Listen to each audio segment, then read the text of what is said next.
Oh, I almost didn't see you there. Welcome to the stream. Actually, welcome. Let me try that again, guys. Welcome to the stream, gentlemen. It's good to see you guys. Surely, you guys are winning your comp games. Surely you've ranked up 26 divisions because of my expert coaching. Surely you are a positive force in the Overwatch community. Surely you are a winner, a star, everything in between. Agenda for today? There's no agenda. Sorry, I'm an idiot. Yeah, there's an agenda. We're just doing coaching. We got like 6 VODs. We're just gonna rapid fire through them all. I'm tired as a mug, but I just ate a cookie and I drank some water. So as we all know, wait, what the hell? Sorry guys, hold on. I just realized my Overwatch wasn't centered correctly. I fixed it. But dude, we're here. We're crack-a-lackin'. GM, by the way. Anyways. GM, by the way. Anyways. GM, by the way. Actually, wait, hold on. Actually, my fault. GM, by the way. Anyway. Okay, my fault. Okay. Let's hop into this. Oh, wait, I forgot to drop the stream link. Oh, I forgot we also started early. That's my fault. Let me drop the stream link to the gentleman in our Discord. Once again, guys. Okay, well, hold on. If you don't know who I am, my name is Tail. I might just be the greatest Cassidy player alive.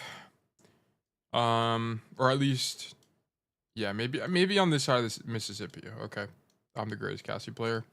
But regardless, I'm a Cassidy coach. I play a lot of Cassidy. I study a lot of Cassidy, and I just love the hero. If you want free coaching, go ahead and join the Discord. Link is in the description. Since last stream, I ranked up from Gold 3 to Plat 4. Someone give this guy a round of applause. Someone let this guy know that he's the best player ever, and that he can continue to climb, and he's gonna hit Masters in no time. And guys, I promise you, that's not a paid plug. That is Babosa. That's the GOAT for my Discord. You know what he did, guys? He joined the Discord. He got free coaching. Free coaching. I offer for free. There's no strings attached. Just join the Discord and then make a request, and then I will review it. I have streams on Mondays and Fridays at 6 p.m. Subject to 6 p.m. CST, I will clarify. And it is slightly subject to change. I'm going to be moving cities. Okay, as I move cities, things might be a little bit different. I do not know, but we will cross that bridge when we get there. But yes, join the Discord, free coaching, and we got a lot of stuff cooking, crack-a-lackin' in our community. But anyway, we're going to go ahead and hop into the coaching. We're going to do Montana first because this dude's like, it's 1 a.m. where bro lives. Montana, which one do you want us to do? Do you want us to do Circuit or do you want us to do Dorado? Because the other one is I'm going to do at the very end, so you won't be able to watch it. So pick one. And then I'm going to do, and then I'll do, Barbosa, do you have one? Oh yeah, you have Rialto. Let's do Dorado. Okay, we'll do Dorado. Okay, here's what we'll do. Circuit, you can watch more. Okay, cool. We're gonna do Montana's. Way too cringe. I feel that, bro. That's so real. We're gonna do Montana's Dorado, and then we're gonna do Barbosa's Rialto. Okay, and then from there, I don't know what we'll do. We'll figure it out. I don't have a concrete plan. We're just kind of going by vibes. But anyway, so this is Montana's VOD on Dorado. Dorado is a solved casting map, largely. It's like probably the most solved map I have. If you don't know how to play Dorado, I recommend you watch the rest of my Dorado VODs. You can find them on the channel. Just go to One Soul Tail and search Dorado on my channel, and it should bring you to live videos that have a Dorado VOD. Just watch those, and I typically go over the map rollout. Montana should be familiar with how to play the map itself. So, is it fine if I change mine too? Yeah, but both. So if you want me to do a different map, then go ahead. If I have time at the end of the session, I will give you 10 seconds. That's fine. But if I have time at the end of the session, I'll do both. But it's just going to depend. I usually run out of energy by VOD 6. So if I'm out of energy, then I just won't do it, unfortunately. But if I have energy, I'll do it. But yeah, if you guys haven't already, if you're watching this async, aka you're just streaming it on YouTube because you're a supporter, you're one of the YouTube bugs. If you want to learn more about Dorado rollouts and stuff like that, go to my channel, go to live, and then search Dorado, as I was mentioning earlier, and that will pull up all of the streams where I cover Dorado maps. I typically timestamp it. Gargamel, welcome. Welcome to the stream. We're here to win. We're here to learn. Okay, Montana is back. Okay, so we're going to go ahead and cut to when... Wait, do you roll tech up here? Hold on, guys. Litmus test. Oh my gosh, this guy watches one Soul Tail videos. That's insane. This guy knows what he's doing. That's insane, dude. Hitting the roll. So this is very... You don't even really need to know this roll tech. I just think it's fun. You can jump up. You can just straight up jump up there. But this should be your basically your default rollout every single time on Dorado.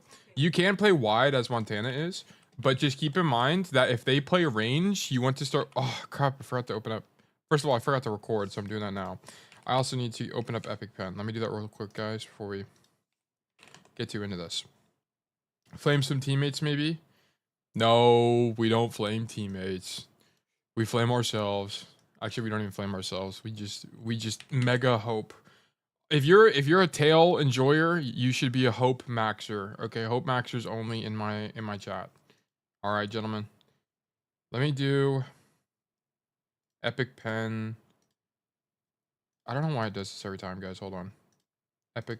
It makes me like refresh the OBS. Okay, now you can see it. Okay, here's what I was gonna say.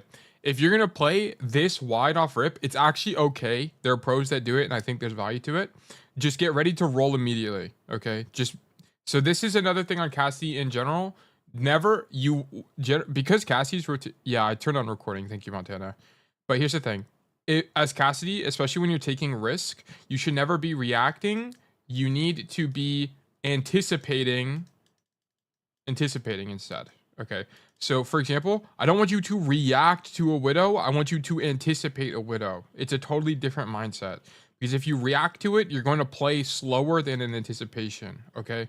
So if you're in an angle like this off rip, you need to anticipate that they're going to play something like a widow. They're going to play something like a monkey. They're going to play something, something that could actively contest you and then make your rollout or whatever. Okay. It's going to save you like half a second and leave you when you're not surprised. Okay. If you're getting surprised, typically that means you made a mistake somewhere along your line of reasoning.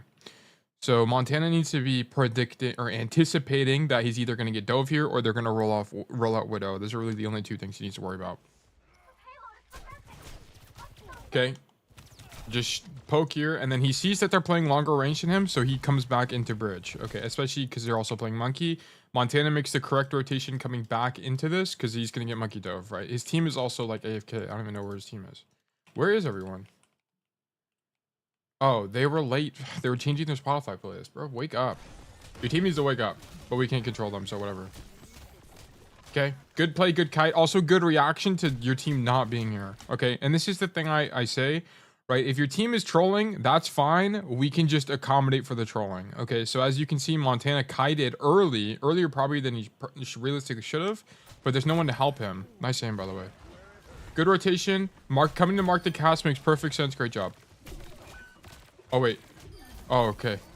That was almost bad, but you got her. Nice job. Hey, we don't flame teammates. Yeah, you're right. You're right. You got me on that one. Honestly, I probably wouldn't have dropped for the monkey here. You can just fan the bubble from top. It would have been the same thing. Because he doesn't have a way out either way. You would have just killed him either way. I would have maybe dropped him at like... I would have dropped for this. I would have fanned it again from here. And then shoot. And then if he gets under me, then I would drop. Just to like... Because if you have to rotate, that's just like 6 seconds downtime. And I would just try to minimize that. But honestly, the play's not that bad. I think it's fine. Mr. Tail, would you review console cast? Yes, I will review console cast. So if you drop that VOD, I'll take a look. The only thing I won't review is Stadium right now. I'll look at quick play gameplay, but I won't obsess over it because quick play, there's a lot of variance in quick play games. But I will just like skim over quick play to give you general advice. But yes, I do review console. How do we die here? So is this a roll issue? Oh man, that's kind of just a really good Soji, I'm gonna be honest. Yeah, just don't come wide out the peak. That's kind of your issue, right? Because even if... So I like this. I like that you actually marked the monkey, but why are we holding W key? Like, honestly. Because you're not going to be able to punish... yeah, you're not going to be able to punish him anyway, right? Like, really, the punish what you'd be doing, if I think it's pathfinding for my own analysis. If I dropped right on the rotation, it would work. Are you talking about the monkey thing, by the way? If you're talking about the monkey thing, please clarify. But on this part here, when you die to the Sojourn, it just we just didn't need to come shoot the monkey on the drop. It just doesn't really do anything. So you end up going too wide here. But honestly, you would have died either way. I think you just kind of got outplayed here. I'm be honest. I wouldn't overthink this death. The silent shots mess me up. I love the skin. I love the skin too. I wish it was a little bit louder. Honestly, it kind of makes me think that they're going to add a silenced skin line in the future. That would be sick. Just like a silenced revolver. But I'm actually not I'm not against that roll forward there. But if you're watching this and you're not, I'm going to start making a rule that in the future, guys, I'm going to make a rule. This won't be for a while, but once we start getting like a ton of VOD reviews, there's going to be a rule where if you roll forward and you're below masters, I'm just not going to look at your VOD. so just we're not there yet, but that's like in 2 or 3 months. Okay, so that's going to be just a rule of mine, because I'm telling, like, and I keep, you know, beating the horse on this one, but rolling forward is just so bad. It's so bad. Oh, I see what you mean. Okay, no, I just peeked there because monkey dropped and I thought I would have then had the angle. Yeah, it's just not important anyway. Like, you're not going to do enough damage to kill him. Like, the only thing you would have been able to punish him on is like a stun in. And this is a bad Deadeye. I mean, it's lost and the monkey's alive, so you're not going to be able to do anything. I don't even care if you kill anybody here. Yeah. So there's not really anything to learn about. I mean, I think you and I both know that that's a bad Deadeye. Okay, so for people that's not Montana, are you going to push for higher GM or just focusing on coaching? So the problem is, I don't have time. I'm going to move to a new place. It's just going to depend on time.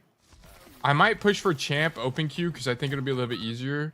But going past GM 5 is as a cast one trick is really hard. It's really, really hard. I have to have way better mechanics. Okay, but for people that aren't Montana, the reason this Deadeye is bad is because his entire team is dead. Okay, so if we look at if Montana took a second to turn around, he would see that he's got three guys coming back from spawn, and the only person here with him is a Juno. And most importantly, the people that are alive right now are the monkey and the Kiri, which are 2 people that can escape the Deadeye. But the thing is as well is that not only can these guys get out, but he has a bad angle on the cart, as in it's a really tight, narrow angle, and he has no range. Okay, as in, sorry, he's relatively close to the enemies as well. Like, this is relatively close proximity. So what an ideal, let's act like we're in our utopia and we want to look at like what's a perfect situation for a Deadeye here. It would actually be on top of this high ground. Why? What the heck just happened? Oh my gosh, my fault. Being up here would be the ideal location for Cassidy Deadeye. Can Cassidy get here? No. Okay, but so this is theoretical. But this would be good. Why? Is this close to the enemies? Yeah, it's close in terms of like horizontal distance, but it implements a vertical component, right? He has a high ground difference from the enemies, and he has a really good angle. Look how much space this Deadeye would be controlling. It's basically the entire map, right? And these are the type of Deadeyes you typically want to be looking for on Cassidy, not things like this where you have a very, very narrow cone of vision and when the enemies have cover. Right, so the Kiri and the monkey, not only can the monkey just drop bubble, but the Kiri can just dip behind the payload. There's pretty much nothing he can do with this Deadeye, right? So as a result, once Montana pops Deadeye, he has no play here. And it's actually even worse. It's actually, this is such a bad, it's even worse that he does this because it staggers him. So now after he's dead, his Juno ends up living, but he's going to have a long spawn, right? So his walk back from spawn is going to be like 15 seconds. Actually, let's watch. Let's see how long this walk back is. Counting the death timer. Because if we're being real, Montana should not have died here. He should have just walked out with the Juno and lived. Okay, so he dies at 4:33. Let's see how long it takes him to get back to in a good position. Okay.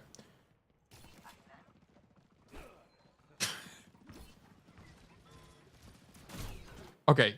It was about 4:06. Okay, so let's do some quick math just for the sake of demonstration. Okay, so 4:33 to 406. Okay, so we're gonna like do subtraction here. So this is gonna be a 2 and a 1. So this is gonna be a 7, and then this could be 2, and then this could be 0. So basically, this mistake, this Deadeye, not only cost you your ultimate, it cost you 27 seconds of downtime. 27 seconds because you died. This is terrible. Yeah, this is horrendous. Yeah, like this is we just can't die like that. That doesn't make sense. Like I don't really care about the Deadeye. Look, okay, I do care about the Deadeye. It was a bad Deadeye, but it's less that the Deadeye is bad, but more that there's 27 seconds where the enemy team can just absolutely doo-doo on your team and you have no control over what happens. Okay, and if we want to win games, we have to have control over fights, and that's 27 seconds where we have no control over the game, and that's terrible. So yeah, so I don't really care about the Deadeye. Whatever, we all make bad Deadeyes, but you cannot die there. Like, you needed to get out. That made no sense. So you needed to, and this is a common problem with Montana has. Montana, I need you to look through the wall and see where your teammates are. You don't do this enough. You make mistakes as a result of this a lot. Like as you were walking back on that before, I needed you to turn around and just see where your team was, right? Like, I need you to do that because you always make mistakes that are related to awareness like that. You have really good understanding of cast positioning, but yeah, that's your biggest issue. Okay, I'll drill this fully now. Yeah, I think it needs to be your number one thing. Like, I need you to be looking through the wall because we should not die like that. It makes no sense. If you died kiting out, then I would have been fine with that. But that death is unacceptable because it shows that we lack the fundamentals. But all of what Montana's doing is fine right now. There's no better play. Everything else, every other position on Dorado is higher risk, right? So like what Montana also has as technically as an option is he can come to this top left high ground and look for a rat play. But the problem is if we look at the enemy comp, they play a bunch of heroes that can punish him, right? Like the Monkey, the Genji, and even the Kiri and the Sojourn are just heroes that are going to be really honestly a lot better on this side of the map than Cass will be. So that's why that side's not good. And then we don't want to play on the floor because we lack high ground control, right? So the reason Montana is on high ground is not because this is a good fight for him, because it's not. It's more because he denies the high ground from the enemies. Okay, so how you can think about this is it's Montana's like scope of control of the map right now is like this, right? If the enemy team walks here, he basically, the chance of him winning this fight is like something greater than 50%. Like, you know, depending on the hero, right? But his goal is to deny this rotation, not really to like kill people on the high ground. Like, not really to like peek here and shoot somebody. I mean, maybe it'll happen, right, if these guys don't position correctly, but it's more so to deny the high ground than anything and not die, right? If he's on the high ground, it's a lot less likely that he'll die. But of course, once you're on the high ground, you can just drop. Howdy, brother. Howdy, Dre. I'm not sure how you say your name. Dr. XE, Dre, Dare. I don't know what it is. But, yeah, that's why Montana plays top here. I'm not going to obsess over that monkey fight. I think you can argue for dropping, argue for not dropping, but I think this macro is largely fine. DRX, like the Korean team. I see. Well, welcome to the stream, man. I think you have a code that I'll check out later as well. But we're going through Montana and Dorado now. This is fine. I don't like the Deadeye, though. I don't like the Deadeye. Oh, I have a little squiggle on the screen. Let me get rid of this real quick. Okay, so on this, Genji, so a little micro mistake on the Genji. Okay, so let's just watch the whole thing again. I like the roll forward. Why is the roll forward good here, guys? Whoops. Why is the roll forward good? The roll forward, we have a Sigma. We can see that we have a guy here. We need to help this guy right now or we're going to lose the fight. Okay. If we don't help this guy, we're kind of fried. I don't know. Why is this Bastion here? I don't know. Okay. I have no idea why Bastion is there, but that's not really what matters. What matters is that we have the power to make a play. We have the power to make a play given what bro is doing. Okay. So we need to like try to do something and help him. So I like to roll forward because if this Bastion dies, chances of us losing kind of go through the roof. And our Sigma's here. And I think the risk is worth it. We need to catch the flux. Yeah, follow up with... Oh, is he fluxing? I didn't even realize. Or maybe he just... Oh, I think maybe he just fluxed or something. But either way, this is a good follow-up from Montana. So I like this a lot. Oh, we also nanoed the Bastion. I don't like the Deadeye because this guy was going to die either way. And you're with your team. So I like I like Deadeyes against one guy. Like if it was just you and the Genji right now, if we just like erase these guys from existence, if it was you and just the Genji, I would have been so down for the Deadeye. But because it's you and like 2 of your teammates, especially a nano boosted Bastion, it's just not necessary. But it's, you know, it's not a game losing decision. Actually, you know, it is pretty bad. We're tossing away our ult for no reason, basically. I like the idea, but you're with your team, so it's not as important to use your Deadeye there. And I like the rotation here as well to catch whoever's on the left side. I wouldn't... Yeah, dropping is probably fine as well. Because you're going to have enough time to get the rotation back anyway. Yeah, you have to... Ooh, this sucks. This actually does suck. Maybe we shouldn't have dropped.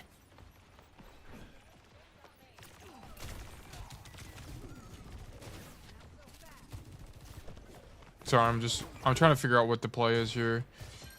I like the rotation for sure. I definitely like this. So it just kind of comes down to dropping. Why would dropping be good and why would it be bad? Okay. I think if you wanted to drop, you needed to do it earlier. Is there a way to tell if a Deadeye is going to win a 1v1 assuming no cover? Because in a lot of 1v1s, insta lose if you Deadeye. It's an issue of proximity. So in situations like this, it's typically a proximity, like an effective range issue. Okay. So like, for example, we're going to live with my doodles, guys. It's just the way we're going to learn here. So here's the situation. Okay, we are Cassidy and we're on the high ground here. Beep bop boop. Beep beep beep beep beep. Sorry, I don't know why Cassidy's making robot noises. But anyway, this is Cassidy. And then we're gonna have an enemy Genji. Oh yeah. Okay, I should stop making noises, my fault. Okay. Okay, here's the enemy Genji, okay? Should you Deadeye here or should you not? Well, I don't know, guys. What do we think? Well, let's think about it. What tools does Genji have to make our life harder? If you're not to focus, you can find success with Deadeye from my experience. Yeah, that's true. But Montana's asking in for 1v1s.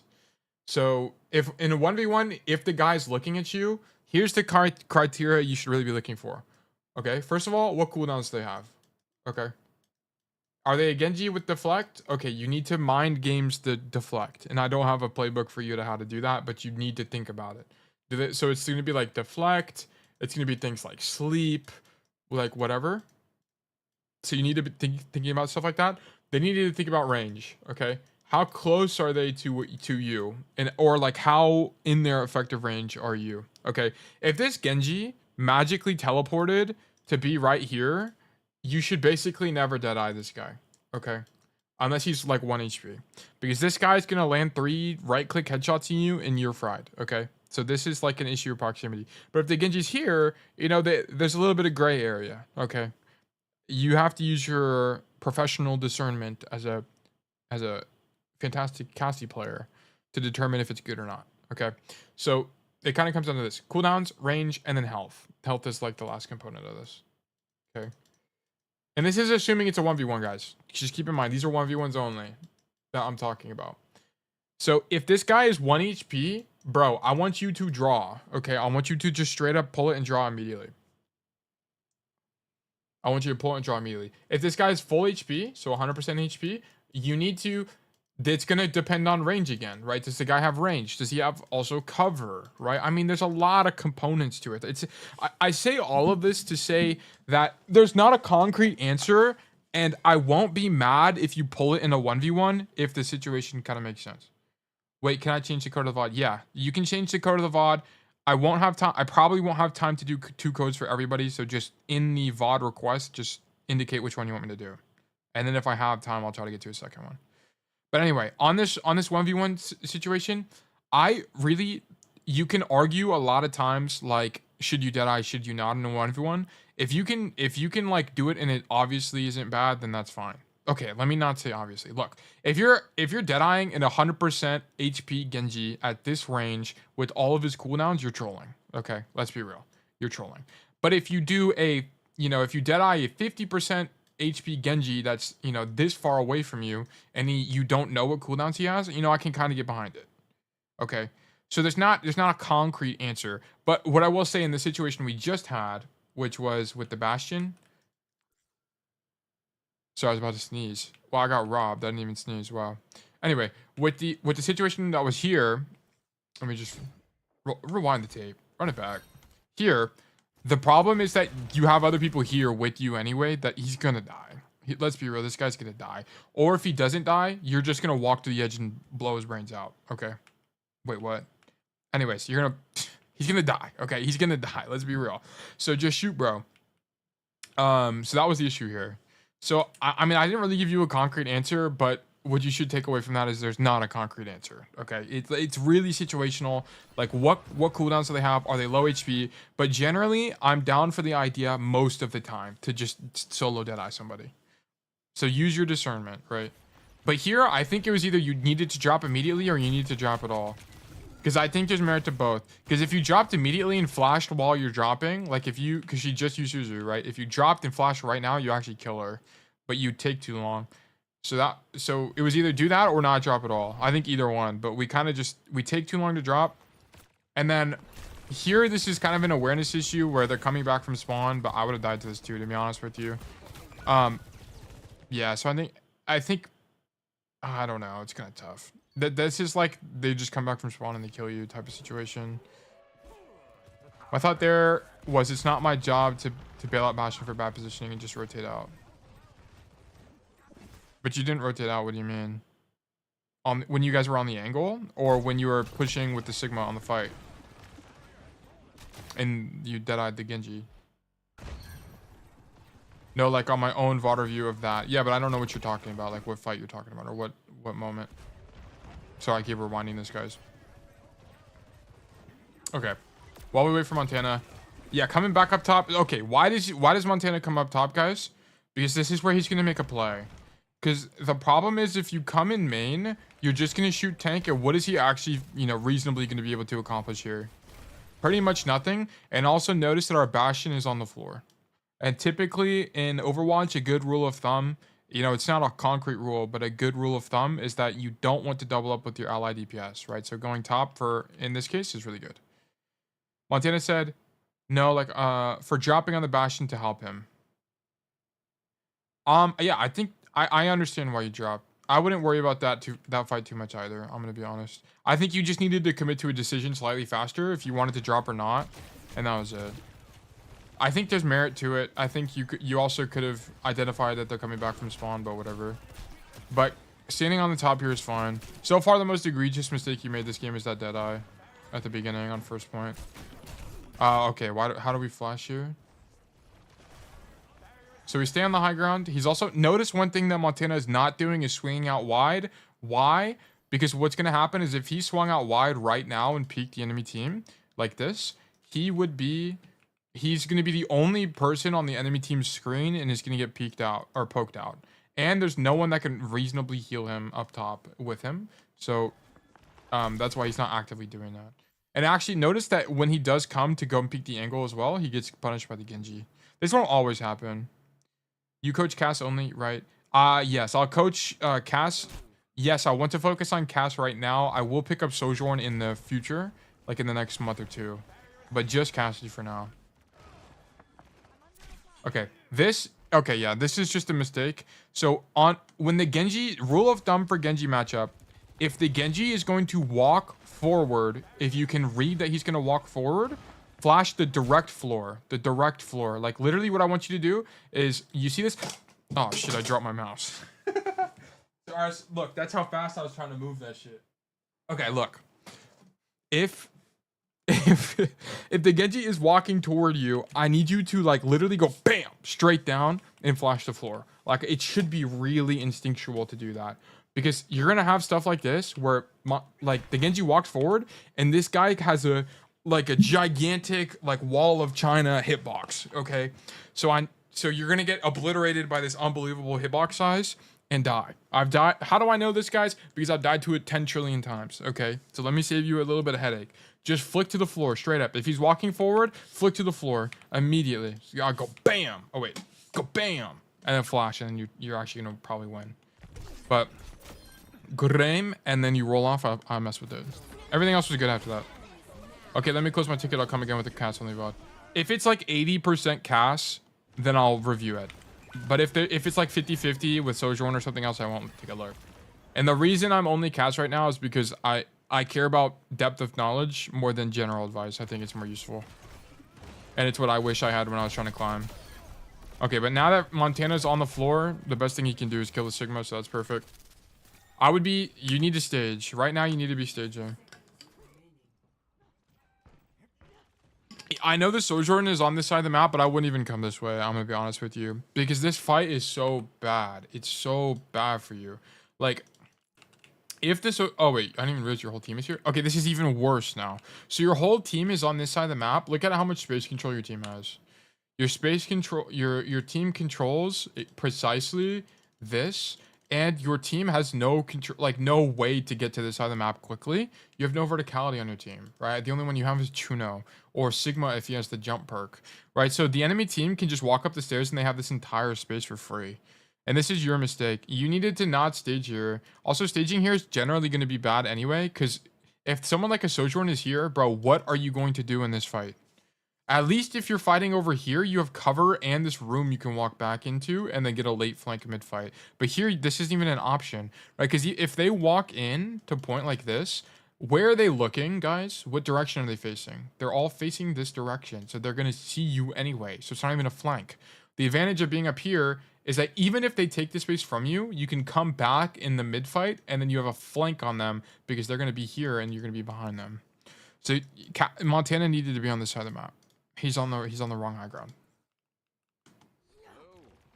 I'm willing to bet he loses this fight as a result of this. Let's actually look at how the positioning rolls out for the enemy team. Okay, your Bastion dies because he's trolling. Okay, we can't really do anything about that. Enemy team all goes left side. Oh, you know what have actually gone crazy right now? Is if we had a Cassidy player that noticed what was happening and stood here and shot the Sigma. That'd be kind of crazy, actually. Like, I wonder if like a coach recommended that play and would have won this game. I'm not. Look, I'm just trying to show you the value of the play, right? And because you're on this side of the map, you inadvertently are with the Genji ulti. I mean, you get rocked and you actually guys end up killing him. But it's like you could have had an infinite pressure on the high ground here.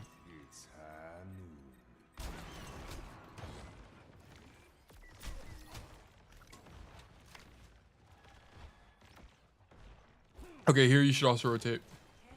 Yeah, you should come to this high ground. Perfect. It's good you see the rotation now, but you needed to do it last fight. I think going up there last fight was bad.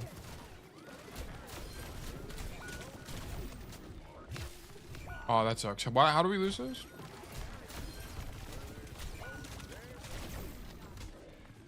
Oh, mechanical failure. Alright, updated the code. Cool. Perfect. I don't really have any quote. This is just unlucky in my opinion. This is just kind of a nature of Cass is like kind of bad on second point. Like if you're playing Sojourn here, this is a lot more manageable. But it's like, okay, if this isn't the best play, what is? What is the best play? There really isn't one. I mean, the only other play is if it's not this, then it's like you're back here playing conservatively and fighting for the cap, which is an option. Or like he could have hard flanked as well.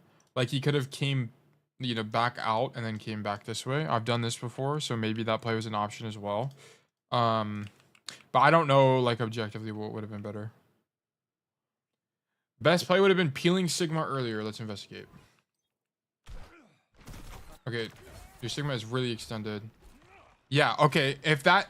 I mean, I agree with you. So this is just a symptom of you being in the wrong position to begin with. Right? Like you... If you were last... Interesting, this is how it worked out. No, I think you're right. I think you're right. Your Sigma takes a bunch of damage and you can't even contribute to the fight. Should your Sigma be here, guys? No, your Sigma should not be here. This is not good. Like, I don't know why he's playing so aggressively. I think he's trying to calm, like, guys, let's stuff them before they touch the point. Well, this isn't really like a map you stuff people on. Like, this, like, they have so much space to work with. But at the end of the day, you can't even follow up with him because you're not on this high ground. You started over here and you had to hit a 25-minute rotation to get over here. Okay, that's your problem, right? But after, I mean, given the fact that this happened with your Sigma, like, once you're on this high ground, I think it's your best play. Like, I don't even know what else you're supposed to do up here. The only thing you could have done is, like, dropped and, like, gone for a flank, but I don't think that's good either. Sigma should be in spawn room already if he's up. Yeah, he should have teleported straight to spawn room. Yeah, you're actually right. Okay. But yeah. Yeah, you're definitely right. The play would have been to peel the Sigma earlier, as in be a part of that fight, but we just weren't even positioned there because that fight before we were on the left side when it should have been on the right. Okay. So our team is close holding and we come to the left angle. Yeah, just don't get greedy here. So in angles like this, especially when you're going 2 for 1, you don't even need to get a kill. Here, man, this kind of sucks. Because I understand why you do this as well. You just kind of get rolled.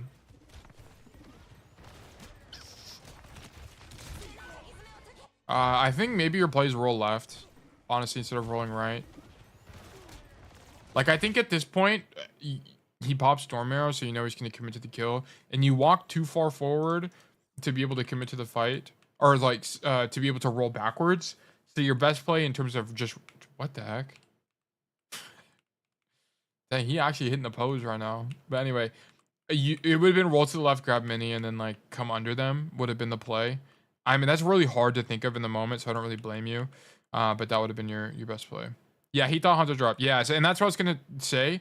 I see why you did what you did, right? The Hanzo dropped, so you thought you could go for the Juno, which in my opinion is a good play. So I think your macro is fine here. This was a micro failure. I think this is a micro failure, which is optimal.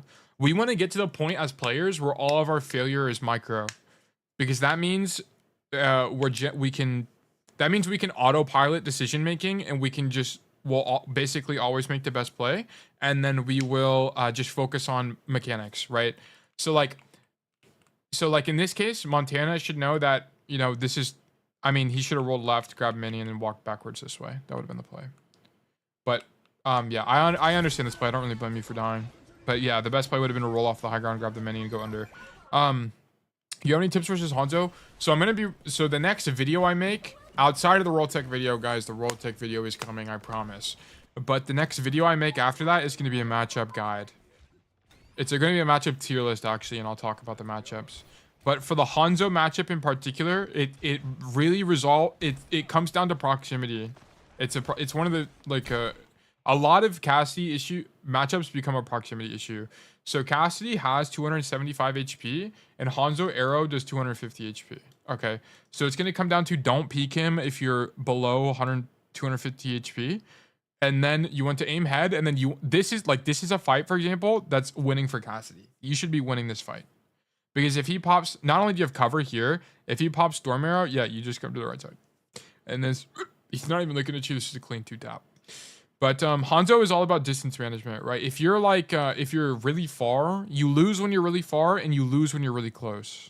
So like if you're here against Storm Arrow, you're dead. Okay, don't be this close. So it's gonna be something like that.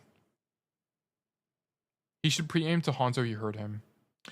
Oh yeah, let's check that. So that's micro. So how I coach typically is I look for macro, and then we go downwards.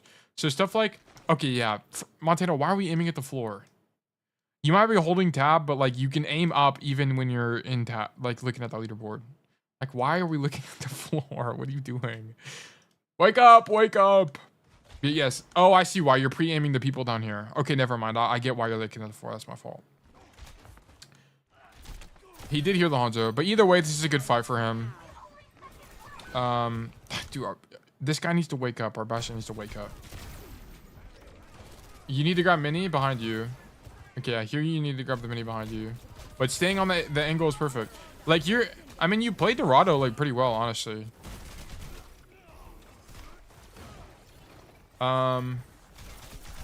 Okay, so defense recap. So Montana's big issue is he basically... What? We lose this? What, dude? What happened? Okay. So we kill Sigma. Okay. Okay, just don't... Look. Blind Deadeyes... I mean, this isn't even blind Deadeye. This is just, there's no one here. I understand you're zoning them, but this is an issue of proximity, right? You don't want to Deadeye when people are going to be close to you, okay? So even if these guys are coming back, you're going to be this close to them here. Dude, if you're going to Deadeye this, stand here and Deadeye, bro. Stand here and Deadeye. That way you don't die. Like, that's kind of the problem. Like, I'd rather, if you're going to play here, just shoot them. because you're too close. You need to be able to react to something when it happens if you're this close to them. So it's either Deadeye from here, which also has its disadvantages, right? Like, I mean, there's cover, the card is in your way, but at least you don't die with this Deadeye, right? Or just shoot them if you're gonna play here. Either one. I don't really care. Or I mean, you can also stand on this corner as well. But I'm just not a fan of the Deadeye card. I think too much stuff can go wrong. But I mean, it is unlucky that you died to dragon, but it's like,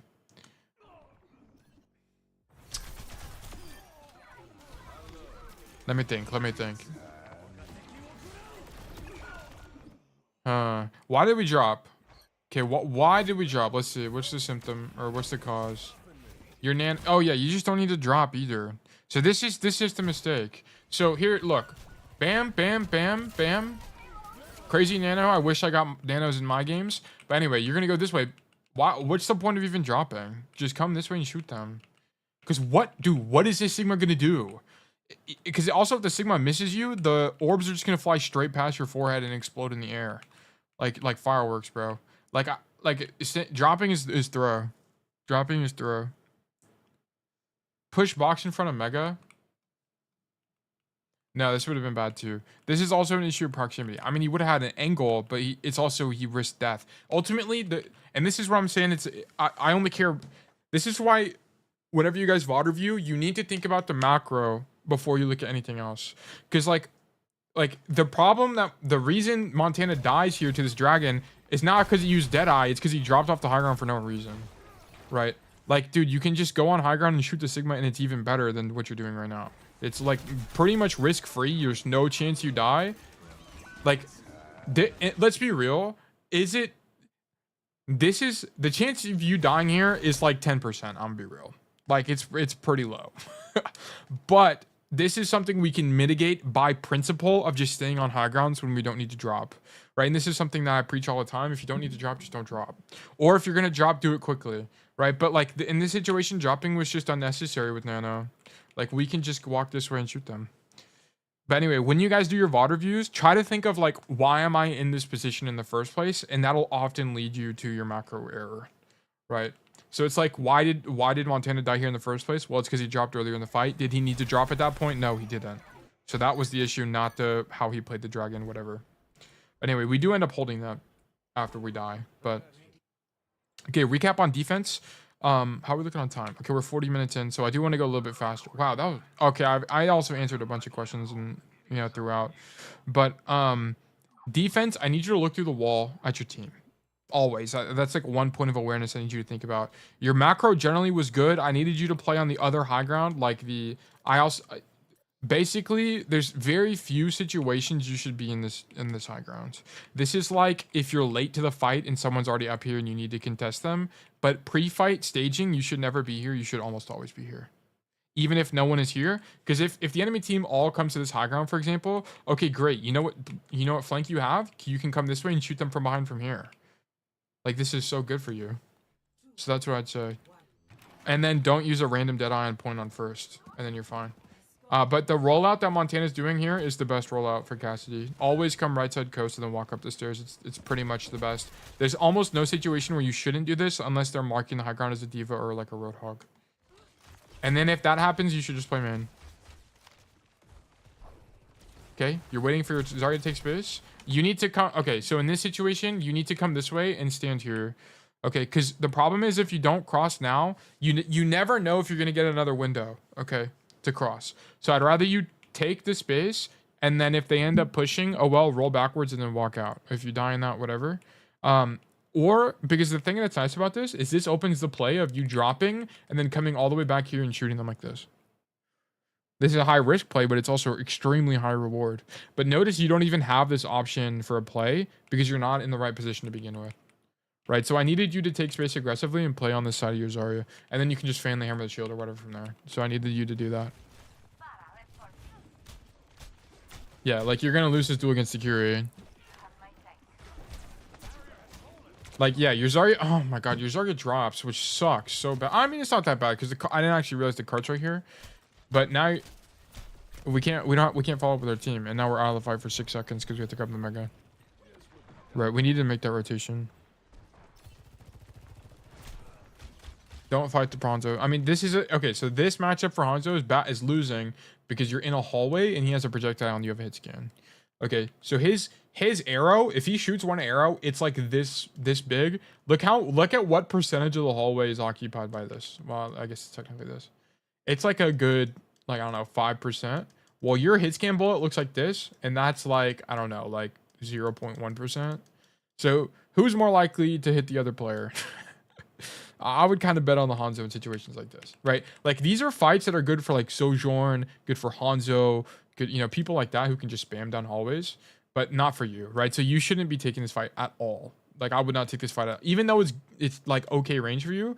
You as Cassidy against Hanzo, you want to be taking the fight from like here if you can. This is like almost closer to short range and medium range. Like, yeah, but this is losing for sure. You should not take this fight. It's lucky you get a headshot, but I would bet you lose that.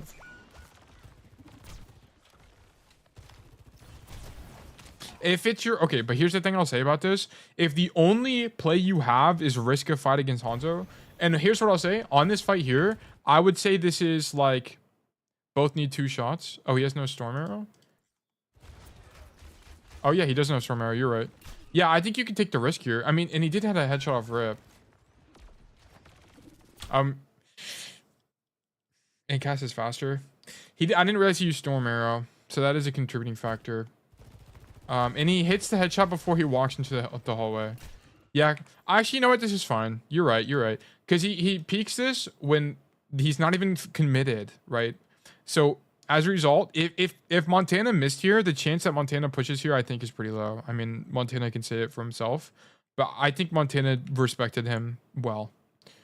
But if, for example, the incorrect play, for example, is to roll, would have been to, the incorrect play would have been, see that the Hanzo is isolated right now, and then like roll forward or like walk into the hallway.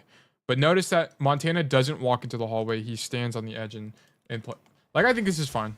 I actually think this is fine. I'm glad you mentioned that.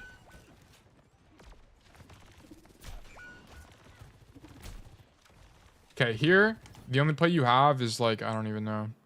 I think staying up here is probably your best play because, like, considering two of your teammates are dead. But the only other play you have... Where's my epic pen, bro? The only other play you could have had is rotate left, but I think that's bad because if this Zarya dies, then your rotation out is going to suck. So I think staying here is fine. They go fair, I dealt 0.3 damage. I don't this guy's having a bad game, I guess. Okay, I like this. I wouldn't have... Could we have rotated right instead of left here? I don't like the left rotation at all. You should have rolled to the right side after you got hit here. Because the problem is if this Sigma, for whatever reason, decides to just swing out wide and kill you, you can't do anything about it. So I don't really like this rotation from you. I wanted you to come back this way. Because also, if the Sigma does come out and fight you, your best play now is to drop. And we don't want to drop. So I think your best play would have been to roll backwards to this side and then regen your health. Not sorry, I got a bunch of lines here. Not go back left side. Yeah, I don't like this. Yeah, exactly. This is exactly why you should have went right. Right is the safer rotation and it also keeps you on the high ground. Okay, and then we notice how Montana makes the same rotation. Just do this, just spam this rotation, guys. I'm telling you, it's really good. As long as there's not a Roadhog or a Diva up here, you're typically fine. Oh, we get gapped. What actually happens? Oh, I don't know why you're crouching. Stop crouching. Crouch. I should never. If you're a tail believer, crouching is overrated and almost never useful. Oh, you actually kind of get screwed. That's so unfortunate. This is the second VOD I've seen. This happened to Lip as well. You don't see her because your gun model. That sucks. That's so unfortunate. But whatever. But either way, I just wouldn't be crouching here. But this is unfortunate. And I honestly wouldn't worry about it. You heard her, but I think you could have anticipated her being in main. If you die like that, guys, just don't worry about it. Don't read into it too much. It's just the way life goes sometimes. Did we get full held here? No. No, I wouldn't even come left, bro. Just go right side again. Because what are we going to do here? What are we going to accomplish on left side? Let's watch. Wow, we're actually doing a real lot, guys. Yeah, he just wasted 20 seconds doing nothing. Just spam right. Just spam the right rollout. I don't care if your team is fighting there. None of these fights are good for you. Like actually, every single one of these, unless you're in scrims, every single fight here is really bad for Cassidy. They're just all bad. They're just all. Yeah. So unless you're in scrims, or this is being marked aggressively by like a Roadhog or a Diva or like a Hazard, just pretty much never come to this side of the map. I want you to just spam right rollout. Just spam this, bro. This fight is so good for, if you saw the Sojourn, you could win this. Zarya had grab. I don't care if she has grav. I'm gonna be real with you. I really do not care if she has grav or not. Because if she, like, Zarya should be grabbing when she can kill someone in the grav. Or if she can get like 3 people. Because generally that's enough value from grav anyway. Like, and she doesn't even use grav anyway. Like, it doesn't even matter. Like, let's say, okay, let's look at the situation. If the Zarya has grav, let's act like we knew the Zarya had grav and we went to play with her. Okay, when should the Zarya have grabbed? Wait, what? Okay, so okay, we don't have it yet. Our team is dead. She's kind of inting because she's super high energy, so she can. Okay.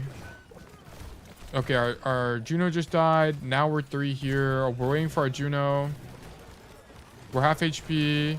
Grav here is probably like the best grav. Or like finding some timing to grab the Sigma earlier. Like there's just no grav to happen. Like, but that's like results based.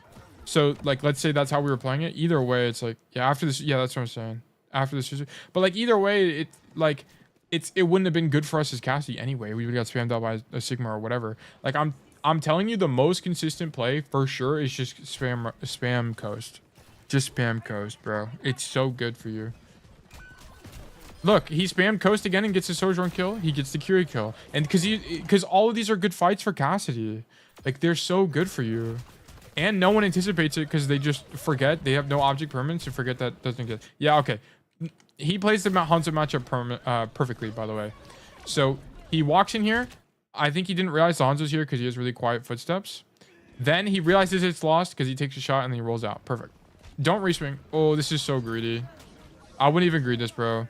Dude, just either go grab the Mega. You either needed to immediately go grab Mega or you need to come wide and try to contribute to the fight. Like, either one. I would not even greed this Hanzo here. Yeah. Like, I don't know why we're fighting Hanzo, to be honest with you. Like, you needed to contribute to the main fight and ignore him. I mean, it's good you live, but I would have just ignored him. If he tried fighting me again, then shoot him, but I don't know about that 1v1. I think an equal skilled Hanzo and equal skilled Cass, it's a good chance you die. Okay. So here we need to take space on stairs aggressively to play the high grounds, which we do. And you're... I honestly would have peeked even without my Zarya here. I think you can take one or 2 peeks. Just respect it a little bit, but I think it's okay. Just because then you'll see how far they are and hopefully stuff them before they can push. Because really the big problem with this defense is if the defenders get here before you guys can, now you have to fight for the corner, which kind of sucks. But because you guys get here early enough, your tank can hold space and you can fight them on the high ground itself. So I would have preferred if you swung out a little bit and got a little bit aggressive. If you got domed by the Hanzo, whatever. But I would have preferred this. Because if you can stuff them before they can take the whole space, that's ideal. I would be looking for Deadeye here for sure. Okay, so here's the situation.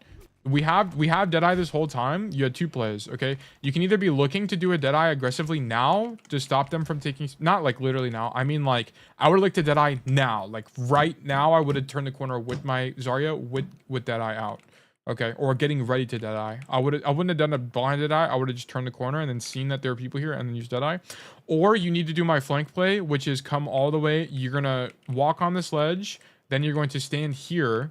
And then you're going to jump roll. So basically roll tech up to this ledge here. Keep in mind, if you stand against this wall just like this, you can't roll or jump up the ledge. You have to actually stand back and do it. So just keep that in mind. So you're going to like stand here, then jump roll up here. Then you're going to come wide and Deadeye here. It's insane. It's like an insane play. I think it was Gargamel or someone. Someone did this play and they absolutely deadlifted.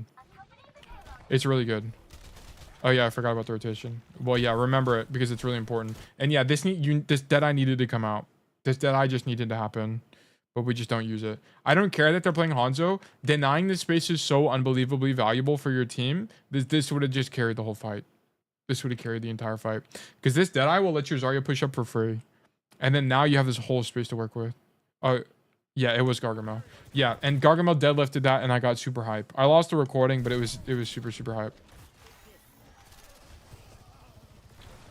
But yeah, so now we're like pretty much doing nothing. So you missed your Deadeye window, and you're not going for the flank. So here, once you realize your Zarya died, you just have to get out. There's no other play to be made.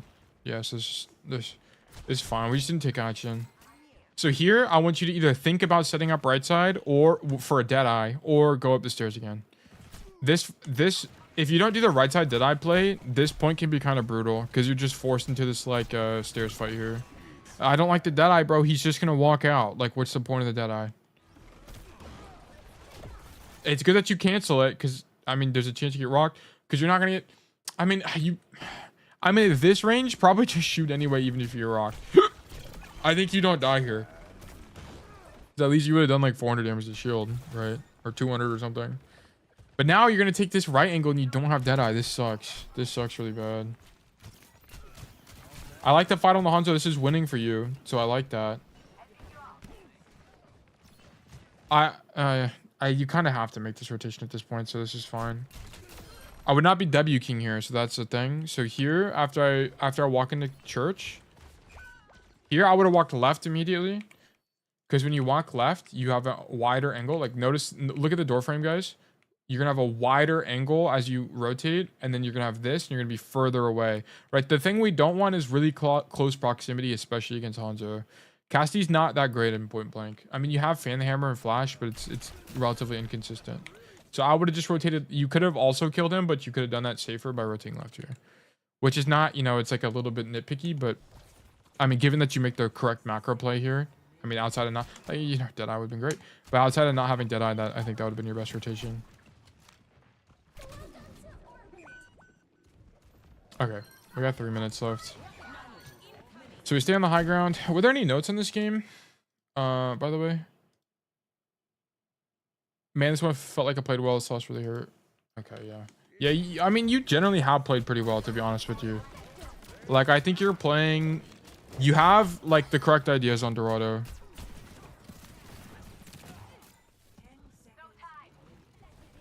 Here, yeah, here you have two options. I mean, yeah, I think this is your best play. I would not have dropped. I would not have dropped either. Yeah, because it's like, what are you going to do, bro? You know what? Maybe you do drop here. The dragon comes out. It's a little unfortunate. This grab is also just not good. I mean, for you, it's not good for you. It's good. It's good objectively. The dead on the angle forces a response and your team can play off that correct. Yeah, well, yeah, but it's also really high lethality. I'm telling you, if you ever try this in a game, DRX, if you ever do this play, it's going to have like 80% conversion. It's really good. It's really good. No one ever expects this play. And people, like, just don't... The only thing to do is that don't just jump out the angle with Deadeye. You need to check if people are actually there first and then Deadeye. Okay, so... Jumping out and just using Deadeye is what I call a blind Deadeye. Don't do that, okay? So just check to see they're there and then Deadeye, because they're not going to expect you, and they have no cover when they're up here. The only cover they have is they have to make this complete rotation or they have to drop, and if they drop, they die. So it's really, really strong. Like, it's actually game losing that Montana doesn't do that play when he had it. But yeah, here dropping, I don't know. My idea is it's 80% bad, right? Being point blank against these guys is just really bad for us. Like, because what's the ideal situation, right? The ideal situation is that we walk in here, we fan the hammer, and we just happen to kill 2 people. Let's be real, that's never going to happen. Can you do my VOD after? Yeah, I think you were next, Barbosa. So yeah. So yeah, this is like, we're just not going to kill anybody, bro. Like, it's just, like, if you're going to drop, there's just no way point blank dropping is the best play. There's just no way. Like, your best play would have been honestly just drop here and go wide with no cover. That way you can react fast, but you're not close in proximity, right? Because once again, when it comes to Sigma and Hanzo, we don't want to be point blank. That's where they want it. They want us to be right here, bro. Where they don't want you to be is like here. right? Where you can just roll out and it's harder to hit shots, right? So if you wanted to drop and follow up with the grab, you needed to like just drop here and play wide and then roll to cover if you got shot or took a bunch of damage. Not like go point blank, because you could have died here and just hostile fight. But I think the macro of your position to begin with is good. Like you playing on that high ground is fine. Okay, and then we want to go fight high. So this is going to be kind of tough against Sigma. So just kind of keep that in mind. But notice that he gets here to the position before the Sigma is able to make the rotation, right? So he's actually uncontested on the angle. What I would be doing here is I'd be getting actually a little bit aggressive. I probably wouldn't have popped this Deadeye. Is this also a blind Deadeye? Hold on. Guys, blind Deadeyes are banned. They're not banned, but I just think they're bad. You just kind of tunnel vision. I don't really know what you're looking at. Look, if you're going to Deadeye here, you're not Deadeyeing this Sig. You're Deadeyeing this Juno, bro. What are we doing? What do you do? I don't know. Whatever you were thinking here was wrong, okay? I don't know what you were thinking, but it was wrong. I don't know if you were just thinking I want to Deadeye before they push, but like you're tunneled way too much on what you think is going to happen and what you think should happen rather than what is actually happening right now. Like this Deadeye would have been better. If you wanted Deadeye, you needed to go for the Juno, not the Sigma. Do you actually kill her? No, you don't kill her, but you're not even looking at her. Like I wouldn't even be looking at the Sigma right now. But also I wouldn't be doing this. I think your best play is because you notice no one is on the high ground. I would be going aggressively, like aggressively coming to this angle like this. Like I would be getting really aggressive. Is there a chance I die? Yeah, there's a chance I die. But is there a chance I kill someone and I just deadlifted the entire fight? Okay. So I would be taking space aggressively. I don't know if you need to go all the way over here, but I would have thought about something like this and contesting them this way. The reason being is that if you don't do that, they're going to take this space eventually, and then they're just going to contest you on the angle, and you're going to be, it's kind of a losing fight for you, right? Especially if it's the Sojourn. If this Sojourn comes here and contests you like this is losing for you, okay? There's like no way for you to take the space again until she comes out wide and you fight her on like a flank, okay? But because you have good timing, I would have tried to stuff her before she even got here by standing either in this closet or going all the way up to like point blank fight, either one. But and then from there, right, if you did that play, you came here or to this corner, you can then from there determine if you want a Deadeye, right? But like kind of blindly coming up top and looking to Deadeye immediately, I think is incorrect. Or if you're going to do this, at least look at the Juno and then draw early once you realize you weren't going to be able to kill anybody. But yeah, notice how he doesn't take the space and then just dies to the Sojourn, because what is he supposed to do? Taking that aggressive angle is strong if they back down and want to take cover. They don't have cover. Yeah, precisely. Yeah, it's really good. He just didn't read the state of the space, right? I don't think he understands how, like in the matchup, that it's going to be really good for him. But the bigger issue is that he just like, I don't like committed to it. I don't know where Montana went. He might have fallen asleep because it's really late for him. But that Deadeye is just, he was thinking like, he was really tunnel visioned on doing that and didn't really think about what the best play would have been. So it's like more of an awareness thing. Good fight on the Sojourn. Good fight coming on top right. Yeah, he has to grab the Mega there. We needed to win the fight before this. You could have... Okay, so I know you did play well, Montana. You did play well. And it sucks that you lost. But... Oh, I forgot he's here. Sorry. I forgot you are actually here, Montana. It does suck that you lost, but let's be honest. There were like 2 or 3 fights where you could have won them. Like, if you took space on this high ground here, you could have won the fight. For sure.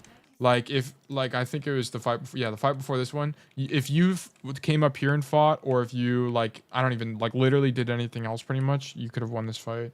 Also, that one fight where you staged on this left high ground, if you staged here, that would have been way better as well. Because you would have been ready for the next fight as well.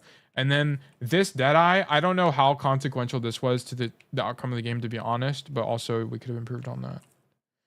But your macro is generally correct on Dorado. There's a lot of like micro errors, really. But yeah, Montana, thank you for the VOD, man. If you have any questions about this, just let me know.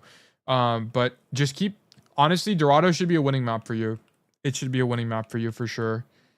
And as I was saying, guys, Dorado is like a pretty solved cast map. from just like watching all my VODs. You should have a really, really good idea on how to play this map. Like you should be in your map vote section. You should be voting for Dorado. Can you do my after the next one? Yeah, I can do it after. I can do one and then do yours, Barbosa. Sure, I can do that. On defense, second point, do you recommend the Deadeye spot at all? I assume you mean. Let me know if this is what you mean, Montana.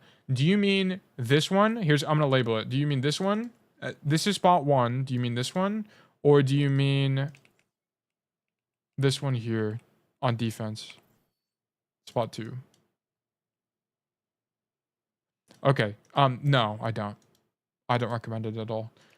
Because here's the problem. You have to stage for this aggressively. So look, if this is the Deadeye you want to make on defense, okay, that means that you're betting the attackers are going to take all of this space. So you have to give up all of this space because you're not going to be able to fight for it. And then go for a late flank on this angle. So you would have had to been here when the fight starts. So you would have had no pressure when the entire fight starts. But you can tell me if one works as well. One is not good either. They're both bad. Well, one is especially bad. You should. I don't really recommend this Deadeye. You know what? It can work, but it's a gimmick. Okay, this is a gimmick Deadeye. I wouldn't bet on this Deadeye in your. I wouldn't add it to your playbook. It's good to know that there's an angle here, but it's a gimmick in my opinion. I wouldn't really bet on it. I wouldn't add it to your playbook like this one in attack.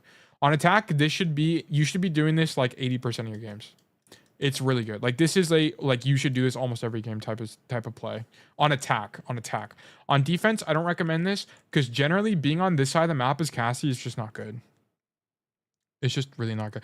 But I would rather you, honestly, now the more I think about it, I would rather you be here on defense than you be here on defense. Because at least if you're here, you have this rotation through church, and also you can drop, and the angle is actually good on their backline. So I would be okay. Let me be open-minded. I would be open to it, but I think on paper it's bad. I'm open to it though. I might try it in a game of mine, just see what happens. But I think on paper it's bad. Yeah, what's up? What else you got for me? But yeah, guys. So thank you. If you guys want any free Cassidy coaching, just join the Discord and submit a coaching VOD review. I do coaching on Mondays through Fridays. Not Mondays through Fridays. Mondays and Fridays, 6 p.m. to it typically goes for about 4 hours, so 6 to 10 CST. So what is the exact drill you recommend for looking through walls to check where your teammates are? Okay, here's what we're going to do, gentlemen. Here's what we're going to do. So we're going to go into practice range. And here's what you're going to do, guys. To see where your team is, I just need you to see where your team is during staging. Okay, there's two situations you need to know where your team is at. During staging and during rotations as well. Okay, so for example, I actually can't see them through the wall. Anyway, we'll use our imagination, okay, guys? So you can see the chevrons. So let's say I'm coming back from spawn, okay? What you should be doing as you're coming back from spawn is you should be aiming at crosshair, you should be aiming at head level, always. I don't even care if you're holding tab. You should always be aiming at head level. And then I want you to look through the wall and see where your teammates are and consciously think about what are they doing. Are my teammates kiting? Are they staging? Are they flanking? Are they fighting? Are they using cooldowns? I want you to I don't even care. Just think about what they're doing. Okay, you should be conscious of that. And then once you're staged, so let's say you came back after you fight loss and you're waiting to engage, or as you're getting closer to the payload, I want you to, if other teammates have died like this, I want you to briefly turn around, just check, and then come swing. If you think it's appropriate. If there's 4 people dead, then maybe you're like, maybe I don't want to swing, and then rotate back out. So if you have a bad habit of not doing it at all, then just do it pre-fight. Just worry about doing it pre-fight. And then once you can consistently check where your team is pre-fight, then incorporate mid-rotation, look into the wall. It's just, I need you to basically go into the game and be like, every time I walk back to point, I'm going to look for my teammates actively. Like, you can practice the whole game just like shooting this and then be like, there's a teammate on my right side. Now he's on my left. Okay, 2 teammates on my left. Maybe you're just trolling and doing this, but at least you know where your teammates are and you're conscious of it. But yeah, I don't have a really great way to recommend you to practice it, but it's most important pre-fight. Because if you can identify that your teammates are coming back from spawn or whatever, pre-fight or fighting pre-fight, that'll solve a lot of issues. Like you would have prevented that whole dead eye that you did on first point. I know you said it earlier, but could you just repeat? Okay, just to be clear, what I want you to do is you're gonna fix this in stages. Stage 1 is every single time you're walking back to a point, I'll just do the whole thing. Every single time you're walking back to the fight or back to the point, I want you to consciously think about where your teammates are. And then the next stage is that after you're able to do that consistently, I want you to, in the mid-fight during rotations, right? So let's say like I'm here now fighting the enemies and I'm like, crap, I want to go high. During this rotation, I make the high ground. Instead of having just straight up downtime where you stare at the wall and jerk off, I want you to look at through the wall and see if you have teammates alive. Okay, and then go from there. So that's stage 2. And once you do that, then you'll have great awareness. And then you'll probably have different issues. Okay, sorry to like repeat it all again. So I guess I just missed the message originally. But for anyone watching, that's a more concise explanation. Yeah, of course. Thank you for submitting the VOD. I'm sure. I'm glad it was helpful. And once again, if you have any more questions, just let me know. Not repeat was useful. Okay, good. My words were not wasted. But anyway, everyone check your hydration. Good night, Montana. Thanks for being here, man. So, but Bosa told us to do someone else and then do his. So we're going to do, who else was here? If you're here and you want me to do your VOD, raise your hand. I think it was DRX. Yeah, so DRX will do yours. What's a good sense for Cass? Yeah, we'll do DRX's. What's a good sense for Cass? I'm new to Overwatch. Okay, guys, this is a great question. Guys, here's how you figure out what your sensitivity is going to be. Okay, what hero do you want to play? If you want to play Cassidy, what you're going to do... Hold on, let me see if I can... Side note, it might be useful to link your YouTube somewhere on your Twitch. You're actually so correct. Awful. I don't... You're so correct. Hold on, I'll do that in a bit. Hold on. Hold on, I gotta change... Hold on. Oh my gosh, I'm flustered. Hold on, guys. Hold on. I need to get my... this arranged real quick. Okay, hold on. Firefox. Can you guys see my Firefox? No, I just set it as my primary browser. No, you can't. Oh my gosh, this is such a nightmare. Okay, here's what we're gonna do. We're gonna do new. We're gonna do window capture. All right, bear with me. Then we're gonna do fire. No, not my Discord, guys. Oh my god, I just leaked all my DMs. No, I'm trolling. Oh my god. I'm sorry. Here it is. Okay. Here's what you're gonna do, guys. Bear with your favorite streamer here. You're gonna open Firefox. Then what you're gonna do is you're gonna go to Liquipedia, Overwatch. Perfect. And then you're gonna go bam, click on it. And then you're going to you're gonna look up your favorite hero or the hero you want to main. Cassidy in our situation, the best hero in the game. And then you're going to scroll down and you're going to go to notable players, but you're not going to click here. You're going to go to click here. Okay. This is a very convoluted process to get to the answer, but this is how you do it. And then you're going to sort by earnings. And then you're going to look for people that are active. Okay. In this case, this guy. Okay. Maybe not this guy, but people like Kilo, people like Decay, people like Soon. Probably not a perfect example, but you know, this is good enough. Dia. But most importantly, you're going to look at people like Lip. People that are on like the best teams in the world. And then you're going to see what their sensitivity is. So in this case, Lips is 800, 5.4. So his EDPI is like 4,000. Okay. And then we have Kilo, which is 800 times 3.4, which is like 2,400. Okay. And then it's going to be 800 times 3.8. What are the ads, dude? What's going on with these ads? 800 times 3.8, which is like what? 3,000. Anyway, so if you want to play Cassidy, typically your EDPI, so long, this is how you find the answer. But if you just want me to give you the answer, you're going to want an EDPI between 3,000 to about 5,000. Okay. And you can be a little bit lower, a little bit higher, but 2,400 to about 5,000 is where you want to be. I hope that answers your question, Cortex. So how you do eDPI, if you don't know, is you take your mouse DPI, which if you don't know, you can just Google it. Like, for example, in my situation, it'd be Razer Det Adder DPI, and then it'll tell you how to do it, right? In my situation, I have to go to Razer Synapse, and it'll tell me what it is.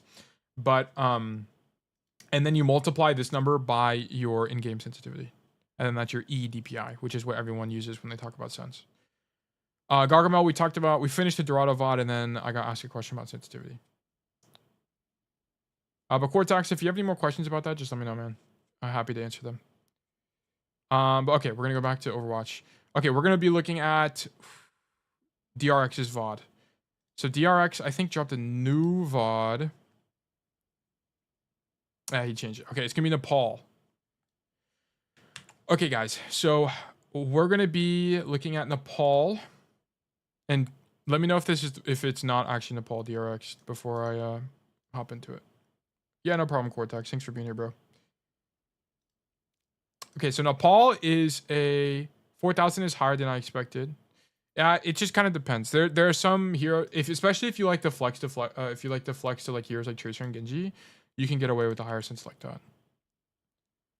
Third point is where I fold and swap. Okay, I'm like 3,000. I don't even know what I'm. Whatever Lip has is what I have. And okay, so let me just see what I have. My sense is 800 times 5.4, so it's like slightly over 2,000 eDPI is mine. Okay. Okay, we're gonna look at our hero here. DRX, he is sense. It just makes sense, doesn't it, gentlemen? I know I'm funny, guys. You don't have to laugh. Okay. Anyway.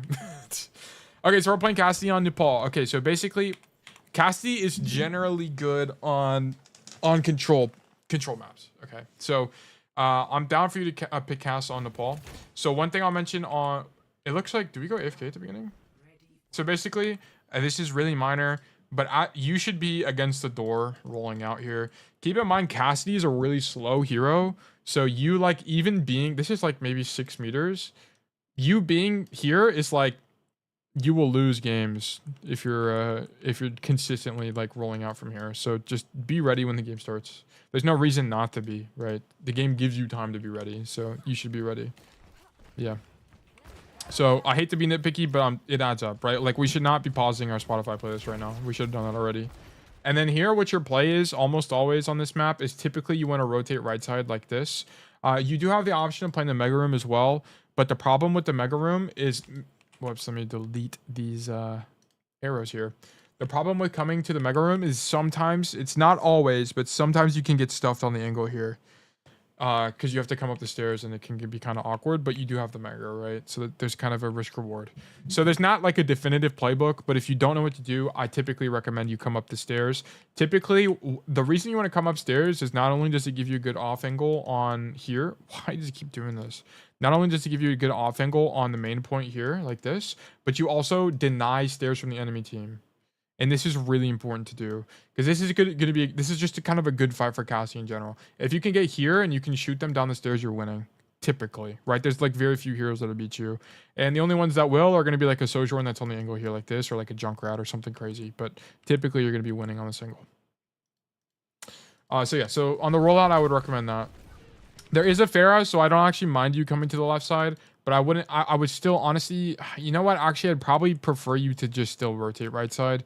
I know it's generally your job as Cassie to mark the Pharah, but I don't want you to be here and try to fight the Pharah when she has this high ground advantage where she can just flank you. Like, it's just not good positionally for you, Cassidy. So I wouldn't, for you as Cassidy, so I wouldn't obsess over dealing with this Pharah here, to be honest. Like, what I wouldn't want you to do is come into Mega Room and try to flank her when she can just, like, stand on top of you and land a billion missiles, right? So I think this is good positioning from the Pharah, and I would still try to go wide here. Like, I like this mark here, but I would give it up as well and then just go right side. Yeah, perfect. Okay, so here you're just giving up the angle early, right? So the only problem with this is I just repeated myself for no reason, sorry. And I like you coming to the angle, but why are we giving it up? No one's fighting us. Just stand here, bro. Just stand here. Blam, blam, blam, blam, blam. But you would actually kill this guy. You would have actually killed this Pharah. Because you would have just flashed her and she would have died. Right? Like, she misplayed, but you would have been able to capitalize on that if you stayed there. Felt helpless if I stayed there. Yeah, but with the whole team main. Okay, then I need you to... So that's an issue of not identifying that even if you are alone, an angle can still be good. Because here's the thing, right? Like, no one is marking you right now. Not a single soul is marking you right now. So you just kind of get scared that you're going to die. I would rather you stand here and like walk forward and die, to be honest. Because at least you're doing something. Right now, you're not doing anything. And as a result, you just miss a free play. And you're just not able to carry. Like, the mentality you should have is that it's like, what plays can I be making that are going to be... Whoops. Here's the... Like, if you look at it from raw probability, it's like, what plays can I be making that have a 50% or greater conversion chance? Preferably, it's going to be like 80%. Like, you want to take less risk and just convert as many things as possible. But it's like, what are generally going to be good fights for me? Are there going to be worlds where you stand here and then you get hit by 2 consecutive Pharah shots and die instantly? Yeah, I mean, that's going to happen, right? But you need to understand that even if you were on this angle, still shooting this Weaver, and you get hit by 2 of those rockets, that you still made the best play. Okay. So the reason this is still good is even though you're alone, not a single soul is looking at you. So it's a risk worth taking. It absolutely is. Right? One thing to... The best way to improve in Overwatch is to take good angles that are risky, and even if you die, understand that it's still a good angle. I need you to get familiar with that. And watching more of my content will help you. Because it's something I talk about a lot. I talk about like fights and stuff like that. But yeah, you needed to stay here on this angle. For sure. Because giving this up is really bad. You're not able to convert the Pharah kill. And then there's just no play to be made. Right? So you live, you save your KD, right? So on the scoreboard, it looks like you're contributing. But that was... You could have just carried that whole fight by killing that Pharah. And this is why stats is... It doesn't always tell the truth, by the way. And why you should basically never look at stats.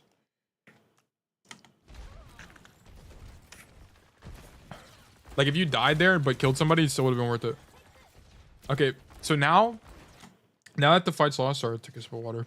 Now that the fight's lost, so one thing to keep in mind is that whenever you're in this choke in particular, you're almost always going to be outranged. Okay, so like something like the Weaver, something like the Pharah, right? And even this Cassidy, like, to be honest with you, I don't like this play from the Cassidy for this timing, but I like that he's actually trying something. Like, I'd rather you be this Cassidy right now, by the way.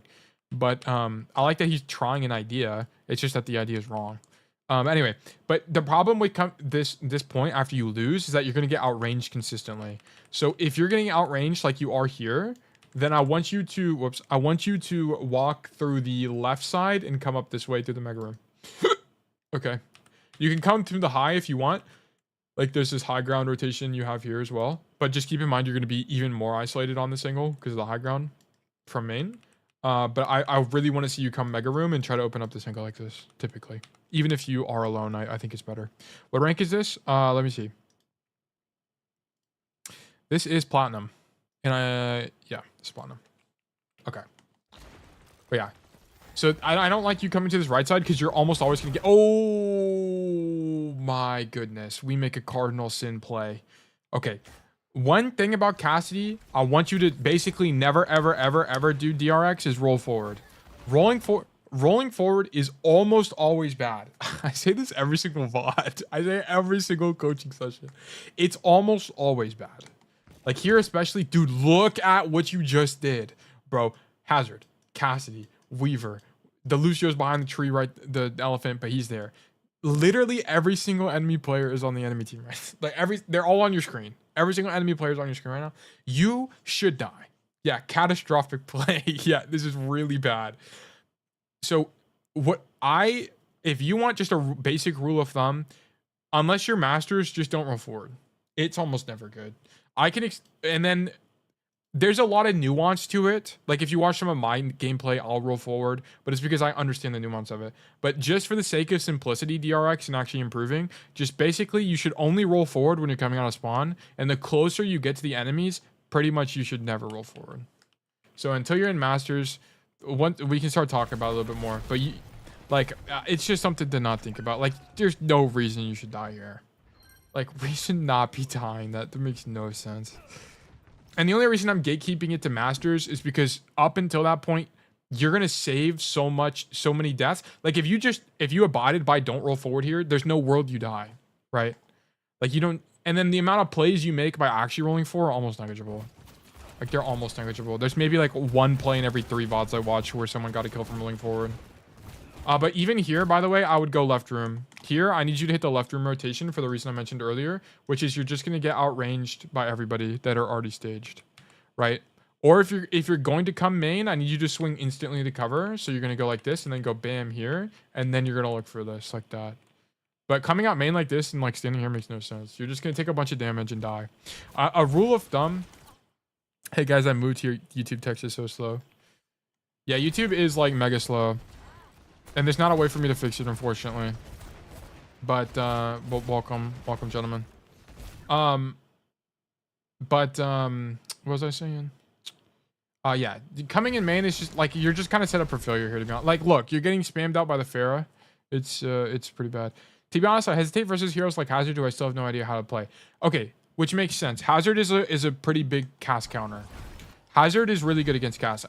My next video after the Roltech video is gonna be a matchup video, but Cassidy or Hazard and Diva are Cassidy's biggest counters. Generally, there's ways to play against Hazard more than there is Diva, but it's understandable that you're losing to Hazard. But this is honestly, dude, to be real with you, this isn't even a Hazard matchup thing. It's that your macro's not good. Like you're too worried about playing in main and playing with tank and not enough about like taking angles. A Widow is map dependent, and I don't have a concrete answer. It's all map dependent. That's a good fight on Soldier. Look, this was good. I like this. You get healed, and then we take a fight on Cass, who's isolated, right? I mean, there's a Juno here, but he's relatively isolated. He's wide on an angle right now. So we take the gamble, fight him. Perfect. I'm down for this. Bam, bam, blam. He gets eviscerated. Roll back to cover. Perfect use of roll. This is how I want you to think about roll, right? Roll is a defensive cooldown, okay? Defense, bro. Defense, okay? If you're not using it defensively, you're probably trolling, okay? So just think about it defensively. This is how I want you to use it in situations like this. Take an aggressive angle and then roll out defensively. Okay, don't roll in, bro. You're gonna troll, okay? So I like this roll from you. Good play. Ignore the tree. Ignore the tree. Doesn't matter. Okay, also, notice how this fight feels kind of awkward. You're like point blank against everybody. It's because you, at the very beginning, your foundational mistake is that you didn't come this way. You should have been, this whole fight, you should have been on this side of the map.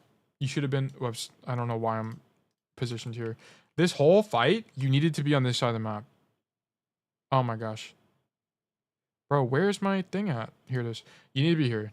Like, I don't even know where, because I'd have to, you know, but I need you to be here to begin with. And then we can talk about your micro and whatever. But you not being here is losing, like, for sure. I needed you to be there.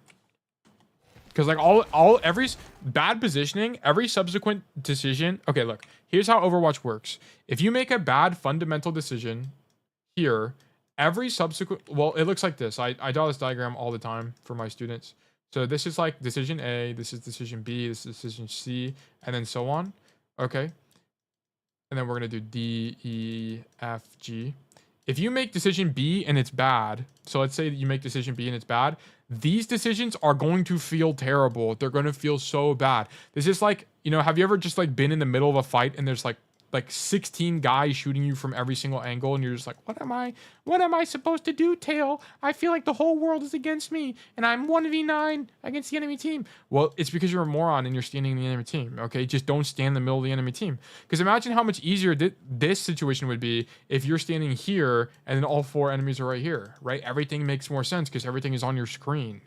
Right? So in this situation, you made the decision of coming up the staircase when you really needed to come to the right side of the map, or sorry, this side of the map. If we like look at the screen, IGB on this side of the map, because then everyone would have been, it would be way easier to see what's happening. So I should take these fights similar to how Tracer would flank. No, okay. It's not a matter of how Tracer would flank. It's a matter of map. This is a map specific thing. So it's going to depend on the situation, right? Like if you watch the Dorado if you were here for, or you were here for the Dorado play. But notice I recommended plays that tracers wouldn't make. Like tracer wouldn't go to the mega rotation every single time. They might go up the left stairs on attack. Like they might do different things. The reason you want to come left side has nothing to do with emulating tracer, and it has everything to do with your effective range as Cassidy. If Cassidy had 40 meter range, dude, I'm so down for you to come in main, but Cassidy only has 25 meters. So as a result, if someone's shooting you from here and you're walking out main like this, you're going to lose the fight every single time. Okay, and so that's why I need you to come left side. Because then if someone fights you as you make this rotation in the mega room, it's actually like kind of winning for you because it's like within your effective range. Yeah, 25 meters is when fall off starts for Cassidy. It's like 25 to 30, I think. I play a lot of tracer and I have flank routes I take. Do I apply this to Cat? Oh, that's the same line of thinking. No, it's not black and white. Okay, it comes down to, or sorry, it's not totally analogous. It comes down to the situation. So in this situation, you would come left room, not because it's a flank, but because it's better for your effective range. Okay. And notice I didn't really critique anything there in the mid fight because it literally doesn't matter. Because if you solved your macro issue, none of that, all of those issues, you would have solved itself. Jesus. Oh, I'm drinking some water, guys. So here, this is fine. Yeah. This is the angle I like a lot. I actually think you play this fine. I'm not even gonna mention it. You need the kite earlier. So against Hazard, it's all about distance management. So if you are worried about the Hazard matchup, like here, you're already too close. Because the big problem with the Hazard matchup is he has really high burst damage and Cass is really slow. Okay, so if this guy, I mean, he's a little extended, but if he just jumps to you and uses his slash, you're fried. Okay, and the goal is to that you would see him here, and right now you should be rolling backwards right now. Like right now, you should be rolling backwards because you don't want to get slashed. That's how you die as Cassidy. If you're getting slashed, you're already dead. Sorry. A way to think about it is if you're getting slashed, you made a positional mistake. Typically, that's typically what it is. Sometimes it'd still be it, but generally, if you're in slash range, you made a problem. But like here, yeah, we should not be here. We should have rolled backwards already. Like right now, you should be rotating even heavier and coming back to like here, and then like looking for this rotation and shooting the Hazard from the side. That would have been your play. Okay, wait, hold on. What happens? Okay, but we get blessed that this Hazard is not Junbin, and then we rotate right side, which I like you rotating right side because now you mark the Pharah. I would have just shot her, to be honest. She's close enough to just shoot, but I don't mind the dead eye. I don't mind the idea.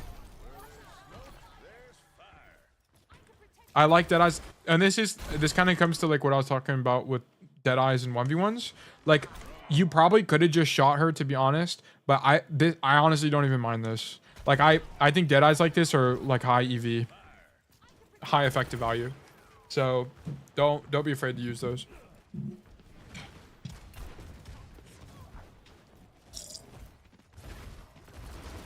Sorry, I'm drinking water, staying hydrated type shit.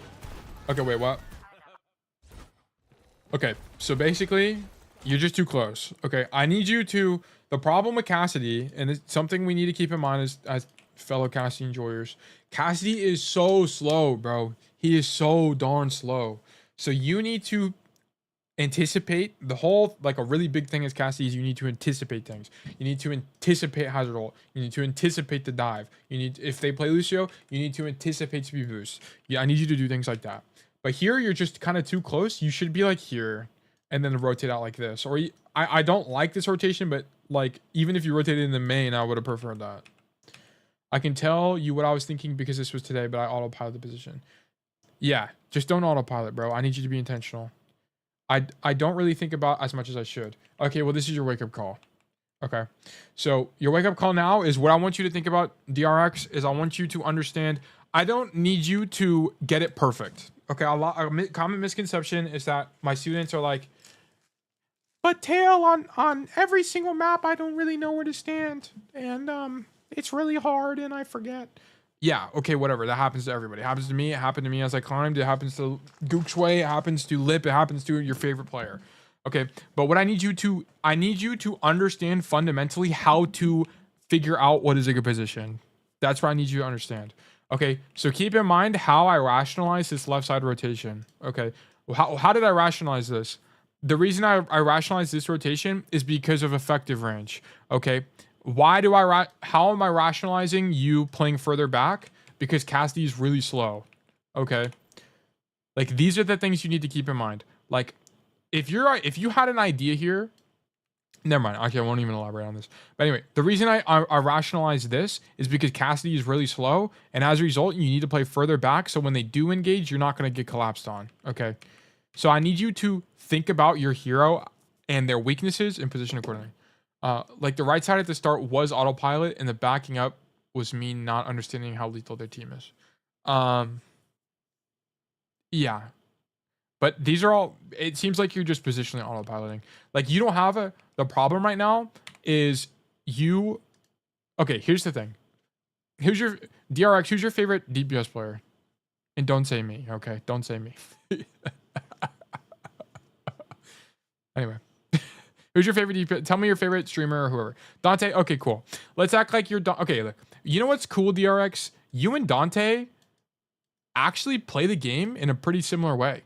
Believe it or not. Do I have blackboard? Does it work? It does. Oh, black doesn't. Hold on, let me do white.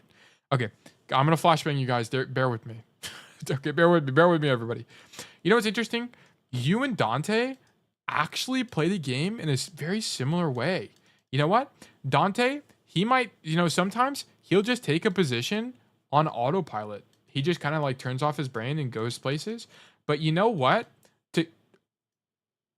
Dante has a higher level of understanding of positioning to begin with. Okay, that's the difference between you. He's also autopiloting to an extent, but he understands the fundamentals. And this kind of goes down to what I was talking about with the decision tree.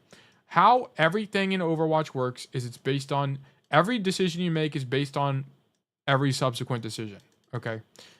No, every preliminary decision. Okay, A, B, C, D, E, F, G. Okay, perfect.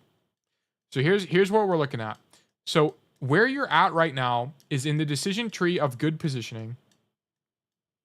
You autopilot and you're basically like randomly walking down the tree, right? You're like, yeah, I'm just going to go here, here, here, because it makes sense to me. Okay, that's what you do. Well, you have to, if you want it to be optimal, you have to start here. And I need you to start here, then figure it out from here to what the next step is, and then figuring out what the next step is from here. But here's how this relates to Dante. You know what? Even though Dante is autopiloting, you know what he fundamentally understands? He doesn't even need to think about this or this. He just knows. His autopilot already knows AB is best, and then he only has to obsess over DE. So he can spend his entire mental energy thinking about this. But you're at the point where I need you to think about just A. I need you to think about where should I even go to begin with. Okay. That's what I need you to think about. I don't even care what I do not give a damn about hitting shots. I don't give a damn about cooldown management. I don't give a damn about your ult. I need you to think about where generally on the map is good for my hero. I don't even care. Like, I just need you to think about it. Because if you're not, like, I needed you as a player to be able to understand that, whoops, let me clear this. Bro, okay. What I needed you to, I need you to understand that this side of the map would have been good for you on attack. I need you to understand this fundamentally. I needed you to fundamentally understand why this angle is good for you as Cassidy. And I already gave you the answers, but I need you to, whenever you're on different maps, to extrapolate the line of thought. Or, okay, extend the line of thought, right? On Rialto, where should I stand and why? For Cassidy. On, I don't know, like Lijiang, where should I stand and why is Cassidy? And just get into the habit of thinking that way, because it'll take you a lot further and it'll help you make consciously better decisions. Because, like, yeah, I don't really give a damn about your micro, because, like, you shouldn't be here. Like, and this to me just kind of tells me that you don't really understand fundamentally where Cassidy should stand. You don't understand that fundamentally. So, and how do you do this? How do you actually figure out where you should be? Okay, you need to think about things like range. Okay, what is my hero's range? You need to think about things like cooldowns. Do I have my cooldowns? Okay, you need to think about things like enemies. Do the enemies have more range than me? Do the enemies have cooldowns? Okay, I don't need you to get it perfect. I don't need you to get it perfect. So don't obsess over it. Just think about it, bro.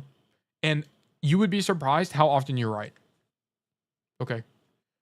But yeah, like there's no reason we should be standing this close to the enemies. This makes no sense. Okay, I hope that makes sense. If you have questions about, I kind of walked all over the place, but if you have questions about that, let me know. Okay, you see what I mean? Perfect. Okay, but I don't want you obsessing over micro. You're not there yet. At least from the one VOD I'm watching right now. Like your micro does not matter, honestly. You're making way bigger macro issues. Why are we here? Like, exactly, bro. This is exactly it. Why is being here bad? Well, let's think about the fundamentals of Cassidy. Cassidy is slow, okay? Cassidy is really slow, okay? And Cassidy is best at mid-ranges. Is this where a slow character that's good at mid-ranges should be standing? Should a slow character that's good at mid-ranges be walking forward without his team right now? No, he shouldn't. Like, you should have been kiting this whole time because you're a slow character that plays good at mid-ranges. Right? So there's no reason to walk forward there. Even though you're good against ball, you're not good into 5 people. Right? Now, sorry, I'm like beating you up a little bit. But I think this mindset will be helpful for you. Yeah, this is a good thing. Why is this mid-fight rotation good? Okay, he comes in main, which I don't agree with. But look at this. Now that he's here, he gets booped here, and now he stays here. Why is this a good angle? Well, everyone's in front of him. Everyone's in front of him. He's not being marked by the side, and it's within his range, right? It's good. It's good range for him. And he's on an angle. He's on an off angle as well. So this is fine. This is perfect. I love this angle for you. But you didn't get here intentionally. What I would have loved to seen from you is once you come back from spawn, you hit this rotation like this. But yeah, I would have loved to see that, but it's good you're here. I have immediate cover since no one is in the stairs. So exactly, right? You have cover. Like, it's perfect. Like, and if you're not familiar with this framework, a good positioning framework, I think it was invented by Spilo, but I don't know for sure, is CART. And it's a good way to think about it. I've talked about it before in other VODs, but it's cover, angle, range, timing. And this is how you should think about taking angles in general. It's like, do you have cover to work with? Yes or no? Are you on an angle away from your team? Yes or no? Is it within your hero's effective range? Yes or no? And is it good timing with your team as well? There's other couple, there's more things that go into this, like cooldowns and ultimates and whatever.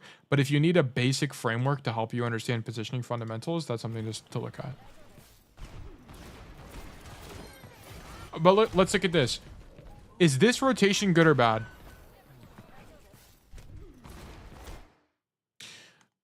It's not so obvious to me, right? This isn't as obvious as some of the other decisions our hero has made. So it's good in the sense that you're moving closer to your... Well, let's explore it a little bit. You're moving closer to your team, but the problem is because you rotate, you give up the entire angle. So it's like, there's risk reward, right? Like, I think if you were going to do this...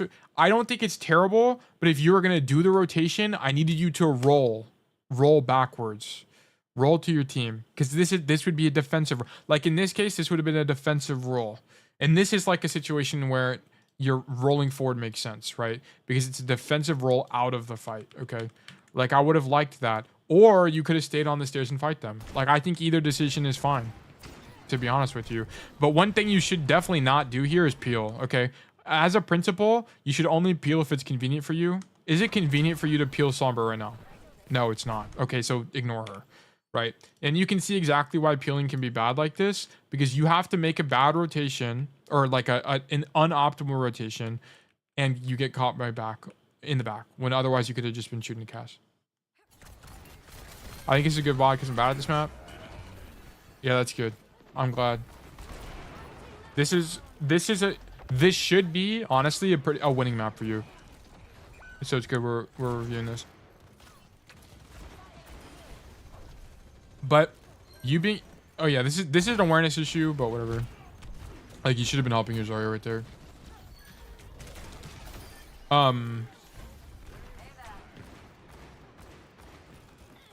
What was I gonna say? I totally forgot.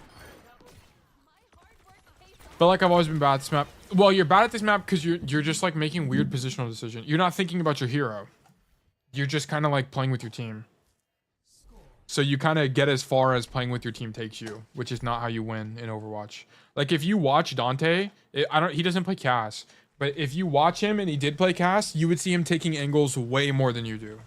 Like way more than you do. You like go play main and go play with your team a lot. Also, I like your skin, by the way. Okay. So on this map, okay, I don't want to see you come out this door. This door is troll. Okay, always come out top left or come out the top door. Just come out the top door. It's free. You don't have to pay. There's no payment. There's no toll. Just come up here and walk this way. Okay, so how you're gonna play top left here is if they are faster than you, if the enemy team is faster than you, bro, just give it up and just come into kitchen and then come this way. So if you know they're playing Lucio or Symmetra or something like that, just come this way. If you don't know they're faster than you, then just play with your team. But if you just keep in mind, if you do take this, know that you're going to be isolated. So you want to play safe and you're playing for timing. So this is risky and you'll probably die a bunch of times here, but you'll learn a lot about timing if you make this play. But yeah. So playing with your team here is like okay. But it's like, but notice we're already stuffed by the enemy team because they got there before us. What play are we supposed to be making? Like, what can we possibly do to change the outcome of this game right now? There's pretty much nothing, right? And that's why I recommend this, because at least from here, what you can do is you can poke out the soldier, and then that one, or like someone and two people will start shooting at you, and then your Zarya can walk in. Okay, but because we're not on this angle, there's pretty much nothing we can do to help our Zarya. Other than like spam Rhine shield and then hope that she has the balls to walk forward. Okay. But I like this angle more because you take a lot more initiative here. If you were here, would you immediately start going away? Yes. Once I heard that the enemy team is faster than us with the Rhine being there, I would have immediately rotated off the angle and come either here or go all the way to like point side. Because it's just like, I'm not on a hero that's going to be able to do anything top left here. Like, let's watch. Are we going to be able to do anything top left? No. Like, actually, precisely. Let's act like we're still there. Like, I'm just not doing anything. Like, you're spamming out shield, but it's like, there's no play being made. And honestly, they lose this because they kind of misplay. How do they not win? They should win this fight. I'm gonna be honest with you. This is just kind of like an elo where this isn't working for the defense. But this should not be consistently winning, especially 4v5 for the attackers. Because to be honest, the goal for me is Masters, but I'm worried about reaching Diamond. No, you can reach Masters, bro. Look, I'm telling you, 90% of players can reach Masters. You're fine. If you couldn't reach Masters, you would have known by now. You would be stuck in silver. You can reach Masters, I'm telling you. With 100% confidence, I think you can reach Masters. Look, okay, I actually am a big fan of this flank, but the problem is you're just too close now. You're just way too close to these guys. So I like that you have this idea, but once you see that they're close here, dude, I need you to roll out and just make as much distance as possible. Because the worst thing that can happen is you die, okay? And we don't want you to die. We want you to just sit here and believe and shoot them. I believe it, but I was saying I am more worried about the next step up. You know, you'll be fine. You'll be fine. Don't overthink it. They're not better than you. They're just as good. If you're in that rank, those players are just as good as you. There's nothing different about it. There's nothing different about it. I'm telling you. They make the same dumb mistakes. They do things for no reason, and you're still gonna win because you. As long as you go into every game with the mindset that you are gonna do your best. And that you are going to actively try to improve that one thing or two things. That's all that matters, okay? I talked about this in the Discord today, but I need you to understand that victory and defeat does not mean success and failure, okay? And I'll say it again. Victory and defeat does not mean success and failure. Success and failure is gauged on, did you play this game as best as you could? Why or why not? And did you actively practice something? Okay, so in your situation, I know as this map ends, your homework is going to be, did I actively think about how Cassidy fits on this map? Yes or no? Okay, and then if you did, that's a success, and the outcome of the map literally does not matter. Because here's the reason it doesn't matter as well is because Overwatch, I don't know about you guys, but I only gain about 20, maybe 22 SR from a win. Okay, and last time I checked, there's 100 SR per division. Well, just to get to one whole division, I have to win 5 times. And just as a little bit of funny math for you guys, to go up 5 divisions, so if you want to climb from like, I don't know, plat to gold, or like gold to plat, how many games do you guys think it takes to get from gold to plat? Well, it's actually something like 210. Okay, it's 200, it's like 200. Okay. Do you know how many games that is? If you play 8 games a day, let's do the math. Let me actually pull up the calculator. If you play 8 games a day, which is a lot, that's 2 hours straight. 210 divided by 8 is, guys, that's 26 days of gameplay at a 55% win rate. That's crazy. Okay, but now that you understand this, with the 55% win rate, it's going to take you 26 days to climb from gold to plat or plat to diamond or whatever. It literally does not matter what rank it is. I need you to understand that as a result, I need you to not give a damn about the outcome of the game and work on the things, the fundamental things that will get you the outcome. Okay? Do not measure yourself by SR. Measure yourself by your innate ability, or actually not innate, but your acquired ability to understand the game and execute on that. Okay? So, and that's why like people like me, people like Spylo, they don't give a damn about the outcome. They give a damn about you being intentional about playing. Because you know why you're going to rank up so quickly after VODs like this? It's because Conall Marker, you know what he's thinking about? He's like, I want to win. You know what Brig is thinking about? I want to win. You know what Anna's thinking about? I want to win. Zarya's thinking about, I want to win. They don't fucking care about improving. No one cares.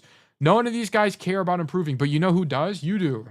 And that's why, as long as you're intentional about practicing, I want to win. Look, I want to win too, guys. Okay, let me take a step back. I want to win too. But look, as long as you're actively intentional about practicing and like you don't give a damn about the outcome of the game, you will win just by raw, subconsciously. And that's what you want. Stop obsessing over the outcome. Sorry, I should reword it. I'm just not focused on my... No. I know what you mean. I know what you mean, but I'm just saying this. I'm just saying this to give you the foundation that you need to reach whatever rank you want. It like the outcome of the game literally does not matter, and you might not be, and also you shouldn't be focused on a rank. It doesn't make any sense. Look, because like once you, as a rule of thumb, like if you make a rank your goal, your rank stops being a good unit of measurement, because your rank is gonna look like this. It's gonna fluctuate. So your rank literally does not fucking matter. Like, what the fuck does this matter when you're gonna be here in 2 months? Okay. What matters is your overall understanding of the game. Like your overall understanding of the game needs to go like this. I'm not bothered by the loss because I know I made a shitload of mistakes, but it's like standing too close to the elephant where I can't see the bigger picture. Yeah, but don't. All I'm saying to you is just like, I wouldn't obsess over a rank goal. Just like, I know we're being a dead horse on this topic, but it's just like literally just keep focusing on like 1 or 2 things to work on every time with VOD reviews and coaching, like from me, and you'll be fine. You reach whatever you want. Even if you want to be GM, you'll be able to reach it fine, because it's the same formula. Climbing is really simple once you understand this. It's just about rinse and repeat and figuring out what you're doing wrong. Okay, but like, yeah, like fundamentally, we shouldn't be here right now, because if you're applying the fundamentals of Cassidy, we should be standing here right now. We should be on high grounds, and we should be leveraging our hero's range.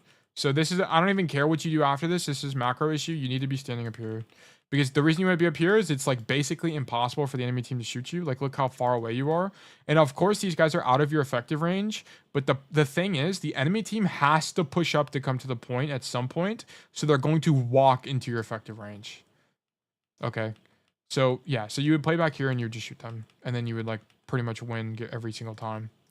So positionally, you make a huge error here. Like here, you're just not gonna be able to make a play on the floor. So it's every subsequent fight you have is gonna feel pretty bad.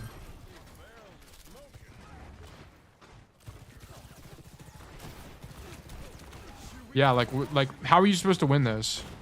I don't blame you for not being able to do anything, because it's like, how do you do anything? It's because you're like, your initial positioning, your staging is incorrect. But this is a good play from you, this flank here. I like this. Like you have a lot of good ideas, but the problem is your staging, as in your initial positioning, is not tailored to the hero. You're just like positioning like a tracer would. which doesn't make any sense. Which makes, because you mentioned you played Tracer, it looks, you know, it feels like you're playing Tracer to me. I like this too. I mean, I don't like that you die, which is a little bit unfortunate. But I like you playing this angle, you know, to begin with. You're alone. And notice how you're alone. You're not with your team, and you're still playing a good angle, right? Like, we get a little bit aggressive here. Like, I'd rather you play tight to the corner, especially when you don't have roll on cooldown, and just shoot them like this. That's not a good thing that you said that. That's, like, very bad. What do you mean?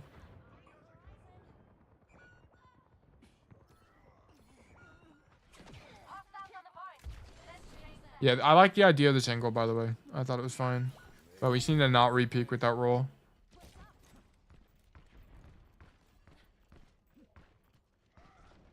Okay.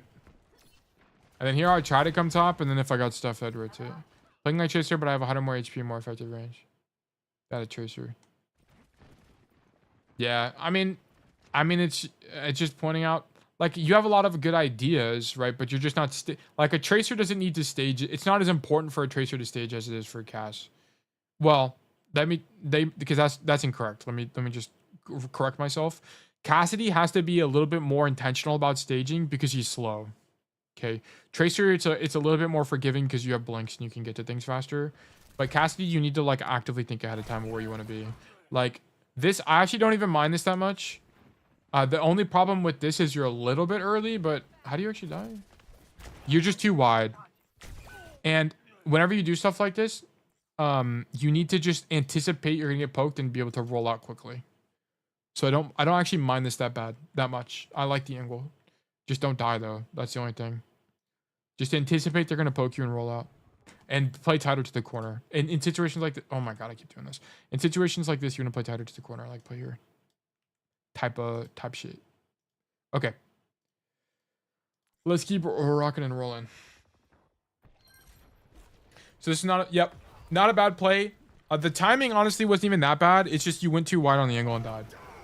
I needed you to roll out faster. So that was a micro error. And we went to get to the point where all of our deaths are micro related, nothing to do with macro. Because what other alternative did you have there? You could have gone top left and got poked out. Okay, and do nothing against a Reinhardt. Or you could have went far right and do nothing as well. So going kitchen was your best play.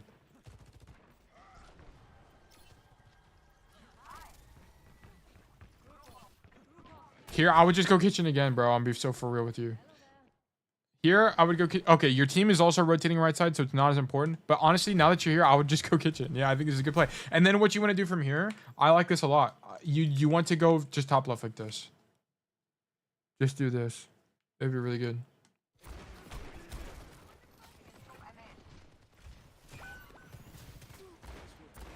Yeah, but because you missed that rotation, there's just kind of nothing we can do this fight.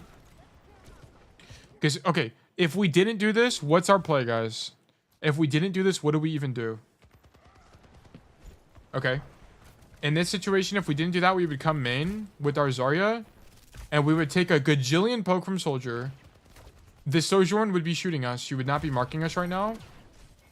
And we would take a gajillion poke from Sojourn as well. And then we could stuff by Orion. Like, this play is terrible. And the only way this play would make any sense is if our team had a Lucio or a Juno and we don't have either. We're so slow. So this is your best play. You're making the best play. The only thing you needed to do is you needed to find this rotation. That's the only thing. But you're just kind of late. But the idea is there. Like, you have the initial idea.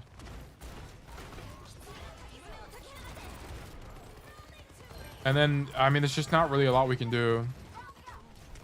This is like a situation, like, if you're not, and this is like really because Cassie's just, to be honest with you, Cassie's not a good pick here. Cassie's not great. I think I should stop hitting the damn tree. Yeah, also stop shooting the shoot. Most of the time you don't shoot tree. But Cassie's just kind of not good in this situation. This would have been like if you were going to swap, you should have swapped Sojourn. For sure. Or Tracer. Probably more Sojourn actually, because it's always can. And the reason you would have wanted to go Sojourn, by the way, is because in situations like this, imagine if you were Sojourn on the angle right now. This is crazy. I do play Sojourn, Tracer was banned. Yeah, so Sojourn would have been a good swap here. And you can come to this angle like this. And then this would be so... You would actually deadlift the fight from this angle. Especially if you had OC, you would deadlift. But Cassidy's just kind of bad here, and like you would have had to hit this perfect rotation and win the 1v1, which is like not, you know, unobtainable, but that's what you would have had to do to win on Cassidy. But really, I think it's like this fight here, this last fight, you're just not really meant to win this fight. Like it's like the odds are really against you, to be honest. Like you guys don't really have ults. I mean, I guess you have Grav and Nano, but they have a bunch of ults as well. You needed to win the fight before this one. Like you needed to win some other fight. Like one thing you'll start to understand is like some fights, it's like for you to have made the optimal play would have been like just kind of impossible. It's still doable, but it's like, you know, you would have had to do something really high risk to win this. Like this 1v1 against the Sojourn, honestly, is like probably 40-60 as you make the rotation, which is not even optimal. But it's like the best play you have is this. Coming in main, like this main play, in my opinion, is probably like 15-85. Like it's just worse. But yeah. You play Cass here. You're something like an OTP, no. But you understand that you know this is not a good map for you, right? It's not that this is a good map, it's a bad situation. Okay. Is like what this comes down to. Like you're in a situation where you're playing against double hit scan and you're in a Reinhardt in main. It's like, well, what the fuck are you supposed to do? Right? Especially when you have no speed. So it's like, okay, given the circumstance, which my best play, it's to come through kitchen and fight this guy. Even if it is a 40-60 fight for me, that's still my best play. So I would play Cassidy because I think it's fun to try to like figure out the answer. And that's also why I'm a coach. But that would have been the best play. So it's less like the map is bad. Like this isn't like a terrible map for Cassidy. Like on the defense earlier, like you just needed to play here and just shoot them as they came up. But you were like on the floor. I don't even know what you were doing. You were like right here. There's the reason this is bad is because you're too close, right? If they push you, you're way too close, and your rotation out is gonna be really long because you're so slow as Cassidy. So I worry about the high ground and less about point because I worry a lot about the point in these games. Point is not your job. Okay, so it's not your job. Okay, just act like it's not your job. I'd rather you lose a game by not being on point than not. It's not your job, bro. You know whose job it is? It's this guy. You know whose job it is? It's this guy. It's not your job. Okay, it's not as a DPS and not as Cassidy specifically. Okay, if you're a Tracer or Sombra or something that has a lot more mobility, okay, yeah, you need to be thinking about point. But you're playing hit scan, which your team. If your team wants to win the game, what your team needs you to do is kill somebody. Okay, they want you to kill somebody, not touch point. Okay, so just come all the way over here, shoot this guy, and bam, you win. Okay, that's what you need to do. Not go point, not objective pressure. So yeah, I just wanted to. Of course, there are going to be situations where you need to think about point. Of course, right? It's Overwatch. It's an objective-based game mode. But like most of the time, as Cassidy specifically, don't worry about it. But yeah, that's everything on this VOD. Do you have any questions about anything I mentioned? It took us to go through 2 maps. It took us a long time, but I was trying to be as thorough as possible and explain everything. The Tracer mindset is prevalent. It's keep in mind. Look, I don't want you to obsess over the fact that I said that. I want you to obsess over the fact that you're not thinking about how would Cassidy play this map. Not just how do I play this map? How would Cassidy play this map? So that's what I need you. That's your homework. But your micro is like largely fine, honestly. I think if you fix your macro, you could fix your macro as in you actively worked on this consideration. I think you could climb like 3 divs really easily. But yeah, do you have any more questions, DRX? If not, thank you for the code, man. I really appreciate it. Okay, we're going to. That's enough for diamond. It definitely is. Cover plus effective range. Yeah, that's a component of it. It's more complicated. Plus how to, equals how to play. Yes. Actually, Weezo is largely correct. Cover plus effective range is pretty much how you play the map. It's like 80% of it, which is like good enough for most people. Just don't autopilot your positioning, bro. You had like 2 fights where you could have deadlifted by just like playing further back type shit, basically. But yeah, perfect. Thank you for the code, DRX. Once again, if you have any questions, let me know. And then Weezo, if you have a code, just let me know what your username is. Thanks. No more questions, but can you write some notes down in a ticket for I can screenshot when you have time? Ping me in the ticket, and then I'll check it in the afterwards. Already. Oh, you're Gargamel. Okay. Yeah, I got you, Gargamel. We'll take a gander. Wait, I think someone else was before you. If that guy's here, we'll go over his. Who am I looking for? Babosa, if you're here, we'll go take a look at your VOD. And I'll give Babosa like a minute or two, just in case they are here. It's 4 a.m. I'm sorry for the time, guys. I'm sorry for the time. I'm trying to get through them in a fair way.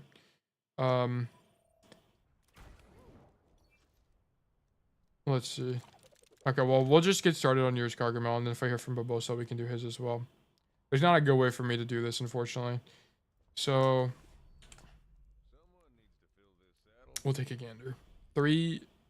Okay, thanks, man. I'll take my piece. Yeah, no problem at all, DRX. Thanks for tuning in, man. Okay, we just make sure to ping me. Make sure to ping me.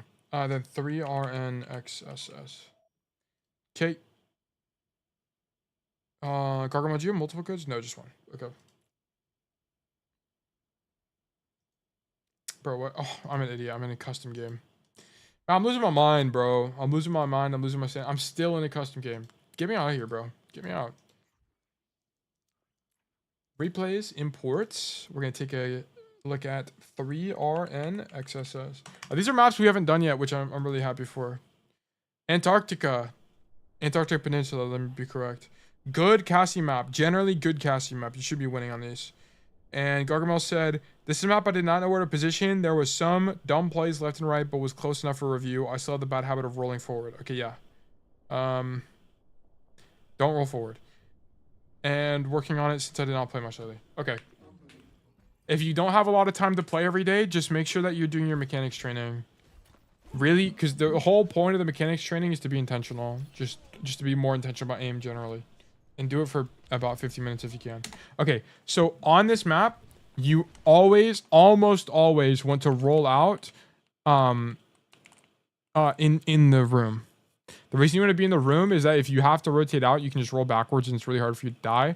But if you come this way and they push out like they are here, you roll backwards, there's no cover, and you're kind of fried.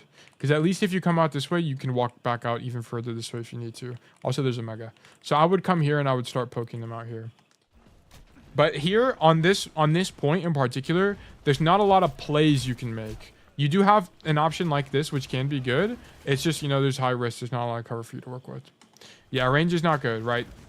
Yeah, which is what this is. This is a range issue, but this is less. Playing the room is not so much as like, the goal is to not, hold on, let me pause it. The goal of playing in this room is not to kill them when they're all the way on this left side, right? It's not to kill them here. It's so that when they push to here, you're actually a kill threat. It's to deny, you want to deny this space. That's the goal of this position. It's not to kill them here. Okay, so just like keep that in mind. And that's a lot of Cassidy, especially when you're playing your effective range, out of your effective range. It's more about like denial than it is about anything else. But yeah, like I would have preferred you be in the room here because it's like there's just not a lot to do, and at least if you're in the room, you have like this angle, right? And then you can bait the diva dive and roll out. Range is not good. Matrix won't allow me. Yeah, but Matrix isn't infinite. It's not infinite. Same as Sigma. I eat spams. Yeah, but you just play damage and resources. Like you just play your life. Like you just sit here spam, and then if you get spammed out, okay, at least you tried the angle, and then you can go back and do whatever, right? Or yeah, but I'd prefer you like start here, see the situation, and then come back out and then play here if you need to or whatever. But yeah. You just have to be like you just can't autopilot especially when you're getting outranged. You just can't autopilot the angle, right? You have to be conscious about, am I gonna get countered? Am I gonna get outranged? They have defense matrix, yada yada yada, stuff like that. Right, so that's what I need you to think about. But this was a good rotation for you mid fight. Stream started stuttering. Yeah, I don't know why. Unfortunately. I saw it. I think it's actually something with my graphics card. I need to update or something like that. If it's continuously bad, let me know and I can try to fix it. But I think I just got random packet loss or drop frames or something. This is a good rotation from you though, after you guys have an advantage with the DMAC. I like this a lot. I don't really think there was any macro errors here. I thought this was all fine. I think there's merit to the angle you played on the off angle and shoot them, but I like the room too. So, but I understand the angle as well. Your Zen dies early. I would have rotated earlier. So I like that you play the high ground here, but here after you see the Zen death and this diva walk forward, you needed to already be rotating right side. And the reason you want to do this is because if you get dove, not only are you super vulnerable on this high ground. Whoops. Not only are you super vulnerable on this high ground, you won't have any rotations once you're here. You have to rotate. Oh, I can't see now. Ugh, that's so annoying. Part of it I can't actually fix. Let me see if it's actually dropping frames. Let me see. Okay, it looks like it stopped dropping frames, but I don't know if that's actually the case or not. Well, there's nothing I could really do about it. I can stop streaming on Twitch, but last time I did that, didn't really change anything. But anyway, if you can hear me, that's all that really matters. The reason you don't want to still be on this high ground is that if you drop, all your rotations out are going to be low impact. They'll let you live, but they're going to be low impact for the fight. I would rather you hit a... I went to YouTube. Okay, gotcha. I would rather you hit a rotation right side and then kite back toward the mega room like this, because that way, late fight, you can come back out and shoot their back line. I think that'd be the better play. Do you risk the diva dive? Yeah, but that's kind of just... You risk the diva dive pretty much always, right? Because the thing is, it's a big balance between actually killing the enemies and then actually just doing nothing the whole time, and against diva. I mean, which is, you know, true against any hero really, but yeah. But like here, we just don't rotate fast enough off the high ground. We could have died to that diva there if we're being real. Like a higher elo diva kills us. So I needed to see the faster rotation. Okay. I don't like this at all. So I don't mind you ignoring the diva and looking for the backline that's going to be helping her, but I don't like you walking forward at all. Even though you think it's a 1v1, I think walking forward is a bad idea because you're just walking into a narrow room, right? Look how much more room this soldier has to strafe left and right versus you who's stuck in a hallway, right? Like, look at this from the soldier's perspective. Look how easy this fight was for him. Like, let's just watch it again. Like, this is so easy for him to kill you. And it's because, notice on your hitbox, like if we play in slow-mo, you're just walking forward. Your whole movement is used to walk forward. Like, look. Look at how much your hitbox is moving laterally. Like, basically not at all until the very end, right? And that's all because you were walking forward. Yeah, so this was like a just don't walk forward situation. Like you needed to prioritize left and right, you know, AD strafing and take the fight. The flash was for. Yeah, it just wasn't like you should know that they're all respawning by now, and even a roll forward flash there would have been bad because you would have died either way. So I like the fight, but I needed you to prioritize movement and not getting closer to him. I like this angle. Now we get out. I wouldn't have rotated back. I would have just left. I like the initial angle. Welcome back, Mavosa. We'll do yours right after this one. I like this angle from you, Gargamel. It's actually super. Like, this is great. You're shooting them in the side. You're gonna force attention, but right when these guys look at you, which is right now, you could see that they have the body language to look at you. I need you to hard commit to this rotation like this and play here. I need you to hard commit because the problem is you go back and this guy's already here on the angle. So you're too late on the rotation. No, we haven't done yours yet, but both, so we'll do yours in right after this. I think you're on YouTube and so it's slightly delayed, but yeah, so this was, I like the initial angle, but I need you to rotate out faster. That was it. Like, I think, I don't know if this pattern will continue, Gargamel, but what I'm starting to see is you take good angles, but you're not good at identifying when you should rotate out of the angle, right? This has happened twice so far. And then you just had that death on soldier, the soldier 1v1, which I think is like more of a, like jeez, more of a mistake unique to the situation. Okay. Shoot the diva. I typically don't like coming to the top here because it's easy to get stuffed on this. And then you have if you have to drop, you have a very predictable drop out, right? I mean, the only option you have, I guess you can roll over this. Never mind. I guess you can roll over that wall. Oh, I would not have done this Deadeye though, for sure. I think there's merit to coming top right. I don't like 100% agree with it, but I get it. But I definitely would not do this Deadeye.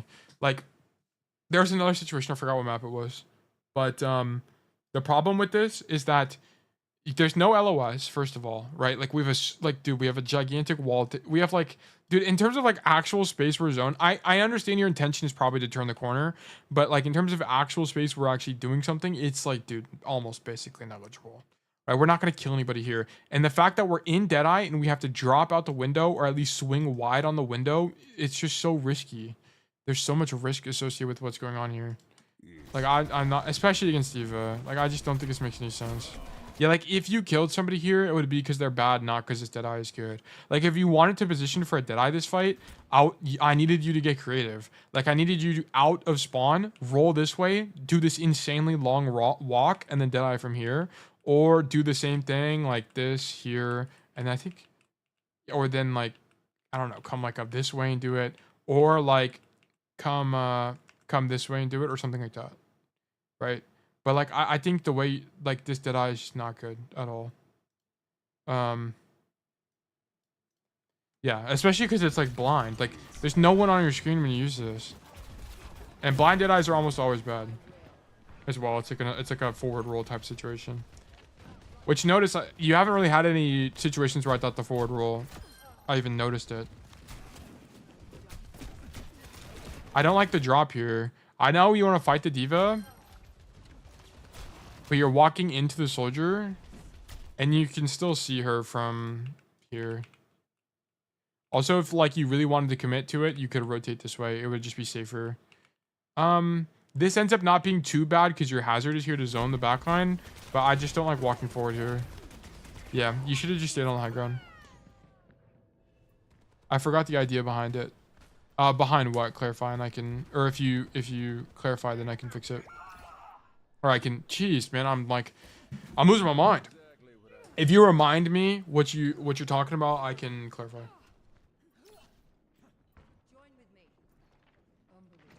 Okay. So I wouldn't come top right again because I'm gonna get stuffed by Diva. I would. Oh wow. Okay, this is definitely bad. But before I get to this, the rollout after we lose point and we have to retake. I like this rollout the most because it's the safest in my opinion. Because you can see everybody as you make the rotation.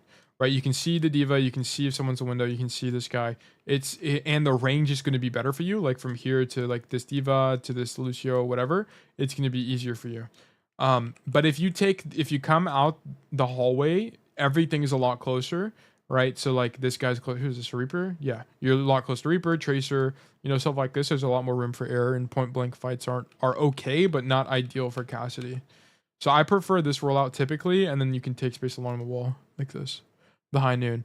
The problem with the high noon, so I won't go over it a ton, but the biggest issue with this high noon here is that you were, number one, blind. There was no one on your screen when you used it. And two, you are really close proximity to the enemy Diva who can just boost her up and kill you. And three, it's just not a good angle. Like a good angle would be to Deadeye from like here. Oh, oops. That's not the pen. Like from here, or like do it like the long flank I was talking about.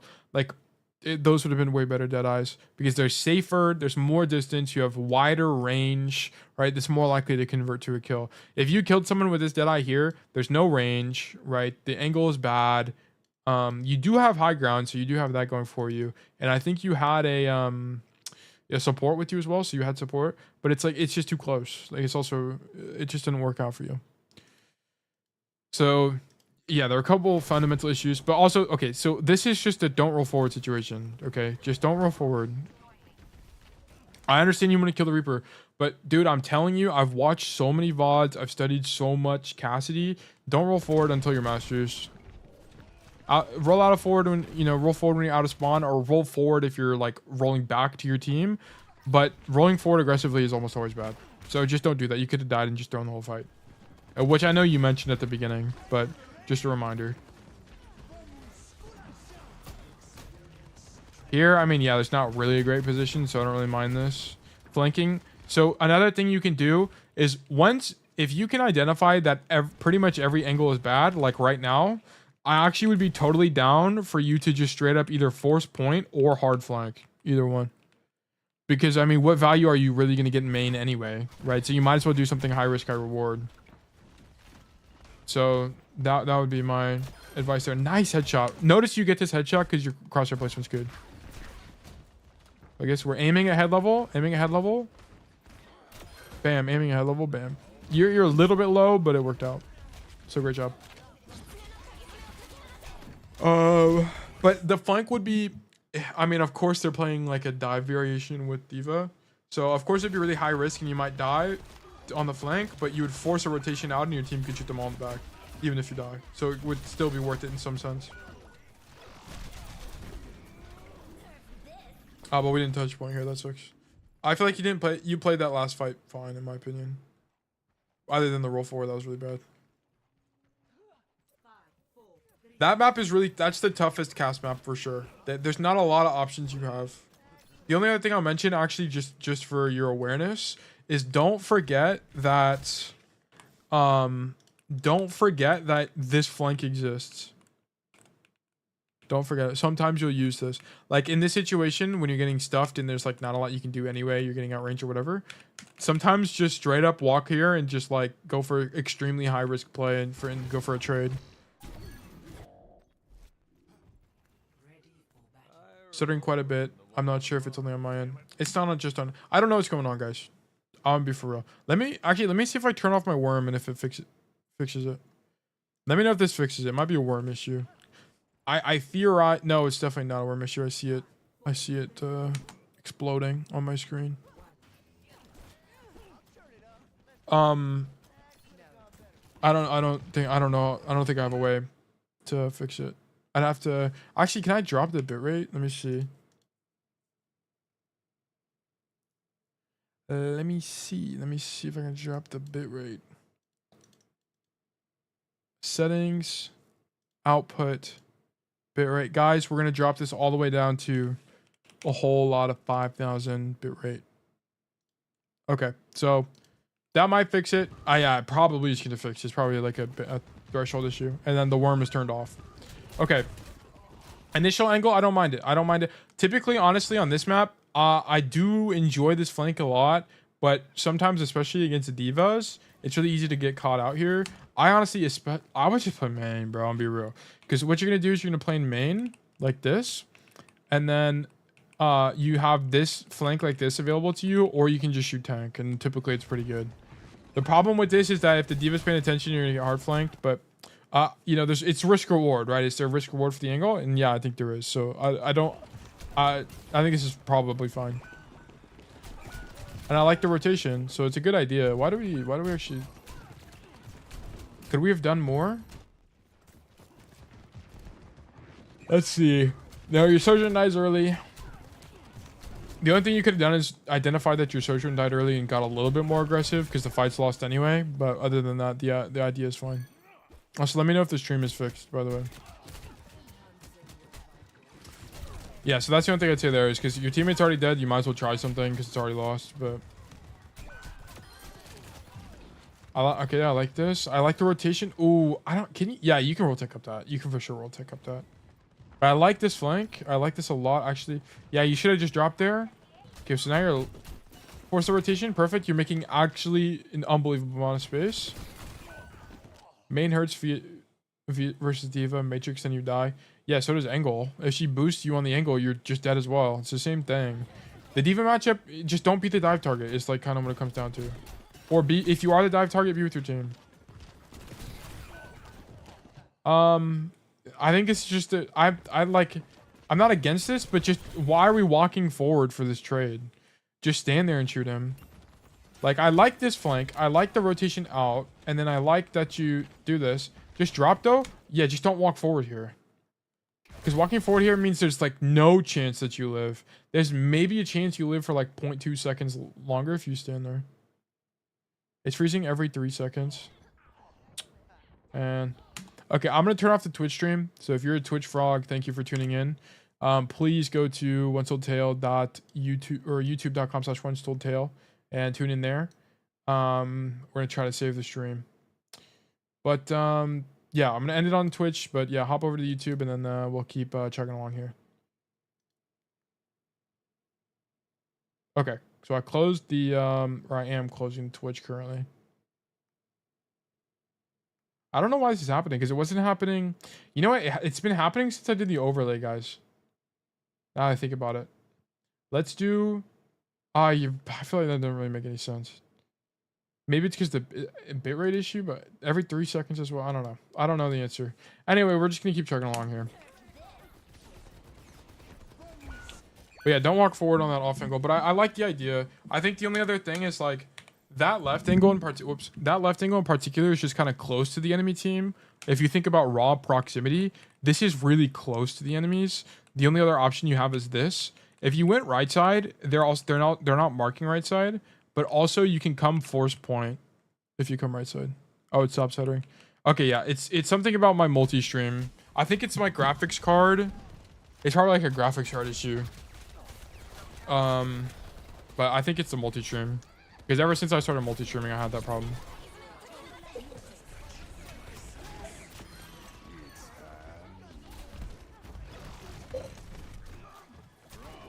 Sorry, drink of water. I think his Deadeye's fine. I think this whole fight is fine. I think, like, given that the enemy team comp is playing... Oh, let me turn the worm back on. Pop. I'm back, gentlemen. I think given the fact, like, if we just look at team comps, given that they're playing Curie Lucio, you could probably get away with just playing main.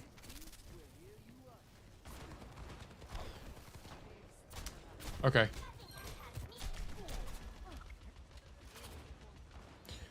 Okay. We can test the right side. So I honestly wouldn't come right.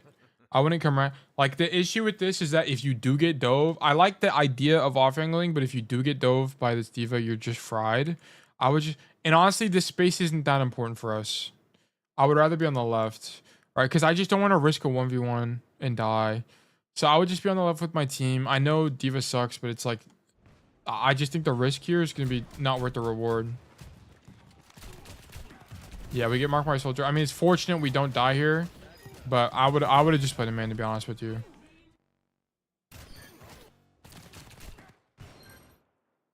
Let me see. I'm trying to see the timing. Whoops. So why does it work? Let me zoom out on the macro. Oh, the diva's really low. Oh, the diva's already out of mech. So the diva makes a mistake, and then you're just like here on good timing on the mistake actually happening. So the fight was already won before you even did this. There's a fight I tried to bait diva and... Oh, okay. That's an interesting idea. Oh, there is a fight in the future. Okay, I see. Oh, shoot. This sucks. Yeah, but I think this is just... I wouldn't be here against this comp. Against a diva comp, I wouldn't be here. I would be here against an Orisa. I would be here against a Sigma. But I would not be here against a diva. Or a monkey or a ball.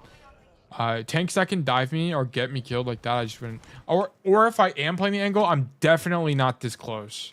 I'm like way back here type situation. Or I'm like in this room type situation. I'm not like in the open wide. I mean, I understand this puts you in your effective range, but it's like I just don't want to open myself up to dying. Because the worst, like the best that happens is like I kill somebody. I mean, it's true for anything. I just don't think the risk reward is worth it at the end of the day. It's too close in my opinion, and you're too isolated given the enemy tank. I would just be playing a main. Nice kill. I don't like that roll. I actually don't mind the Deadeye. Oh, actually, let me see this again. Actually, the roll is fine. Roll is fine. I mean, it is very... maybe the Cassidy kill me didn't happen. Yeah.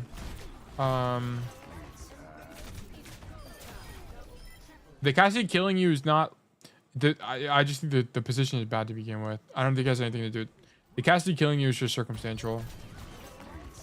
It could have been literally anyone on the enemy team. This Deadeye, I don't even know if it's good or bad or not. You can argue for it because you can say like, I get health regen by using it. But you can also say if these guys hit a single shot, you die. So I don't know. I think on paper, like if we're trying to be objective, that's a bad Deadeye. But I think you coming back from this fight is fine. The fight was already happening and it was winning, so coming main was fine in my opinion. I don't think you need to take an angle off rip. Okay, on this map, I always roll out this way. Always roll out this way because what I want to do, and I come here.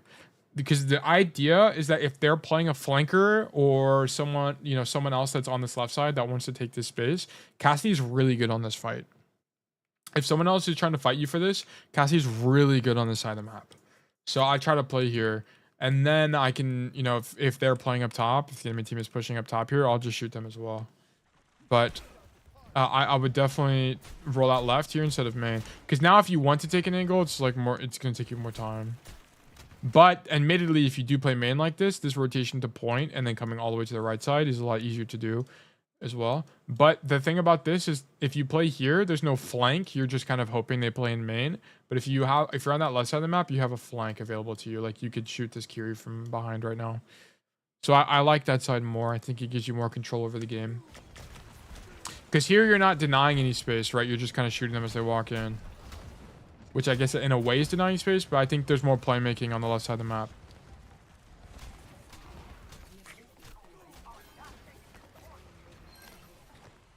Okay, yeah, so I think like I think this is more just you needed to open on the other side of the map because it's like I don't really know what you even could have done because you have to kite the ram here or else you're gonna die. And then here I like the royalty angle, I like shooting the Kiri. It's unfortunate your Bastion dies. But it's like, yeah, I just don't really know what we were supposed to do here. I think you played it like largely fine. But it's like here, if you roll out here, for example, let's just act like we did. Okay, cool. Okay, cool. We would be like probably here now. Shoot the ram, shoot the ram, shoot the ram. Shoot the cash, shoot the cash, shoot the cash. This cash probably would have died or dropped or something. And you would have denied the space. If they pushed you, okay, cool. Roll backwards. You have a mini right there if you really need it. But typically you complete this rotation like this. And then if no one contests you and they're just sitting in main, cool. Now you have this rotation, you can flank them. Like, I think this is like the better play. So I think your macro is wrong here. But I think you played, given that where you were, I think you played it pretty well. Because I just don't know what else you're supposed to do this fight. I guess the only other thing is like, here, bam. This should be an insta rotation to the high ground. Instant rotation. Like, no hesitation. Yeah. And then you should be playing the high ground with your Sojourn. You'd be doubled up, but it's like the cost of doing business, to be honest. But then you would have been point blank against Ram. So it's like, you know, there's just no good answer here. So, yeah, I think the initial problem is that you're just not on the left side of the map. Okay. Nice shot. So here as well, right, I personally would have just come this way. Like, I think also just keep in mind you're playing double hit scan, right? So, like, you're going to have enough pressure if even one of you are in main. So, like, you taking the angle is probably going to be fine. Just keep in mind, you know, where the enemy the ally hit scan is. I think taking this angle is fine. Just take this angle and then come like this type of situation. I would have done that off rip. I think coming in main is fine too because the fights are good, but it's just an idea.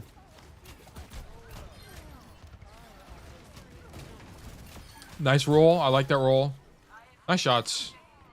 I think your mid fights are good. Like, you have a really good idea on how to play your mid fights. I just don't think you're staging. Well, on this map, I think it might be map specific. Like, I don't like your staging. I would not flank. This is too deep. Like, look, you guys have ultimates. Like, you have grab, you have OC, you're about to have beat. Like, and I mean, they're gonna have some ultimates as well, but it's like, this is just not a situation where you would rat like this. Like, the only times I want you to, like, turbo rat like this, like, turbo flank. Like, I normally don't recommend this, but this is a play you'll do when you're, like, your team has no ultimates and you're pretty much guaranteed to lose the fight. That's when you should take an angle like this. Not like now, where it's, like, even ground, you just cap the point, you have the advantage. Like, I just wouldn't be doing something that's risky, particularly because they're playing, like, a brawl that once these guys turn around, I'm just fried, right? I mean, they also have a loser that can come mark you, but... Not a big fan of this flank. Wow, that's a crazy follow-up to this Deadeye, or to the grab, but you could have done the same thing from the front as well. Okay. I think you can roll it there off the box or something. I don't really know. But here I would just play main. I would not do the flank again. Good beat from the Lucio. Just shoot ram, sure. This is just one of those fights where you just shoot people, honestly. It's just a shoot people fight. Shoot ram, cool. I like the reload. I like that you saved the roll there. But I think you're just making the wrong rotation, right? You need to rotate right side, not left. I don't really know what your idea is. Like here, once this beat comes out, I'm gonna get a little bit aggressive. I'm coming this way because I want this angle. I asked already to grab high noon. Yeah, but you could have done that from the front. You could have just done the same thing from the front. It would have been equally as good. Were they playing May when you did that? No, they weren't even playing May. So yeah, you could have just done it from the front and been fine. And there's way less risk. But here I would have gotten a little bit more aggressive and swung wide, because with beat especially, you just want to take as much risk as possible. And here we're just not taking no risk. So now our Lucio dies. Is that our fault? No, but could we have like killed somebody in the meantime? Yeah, probably. Right.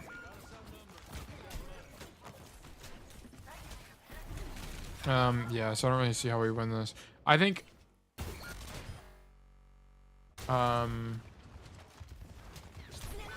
yeah, is there another way to win the fight here? Let's think about our staging. Is our staging good? Oh, here's the issue as well. Is your position here from off rip? Like, you need to be stuffing them, right? So you need to be here. You should be shooting them like your social is right now. Breaking shield right now.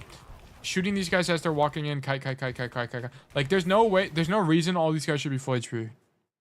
Like, we should be shooting them actively. But you play this really safe position the whole time. It's honestly not even that safe, because if they turn the corner, you don't really have a roll out. I guess you can roll this way. I guess that would be your best roll, but even then you're like deeper in enemy territory, right? So I'd rather you be like here and then kite out this way like that. But you needed to be shooting them as you're kiting, like as you're walking backwards, which is what kiting is, right? But it's like we just have a bad angle in the middle of the fight, and we just can't really do anything.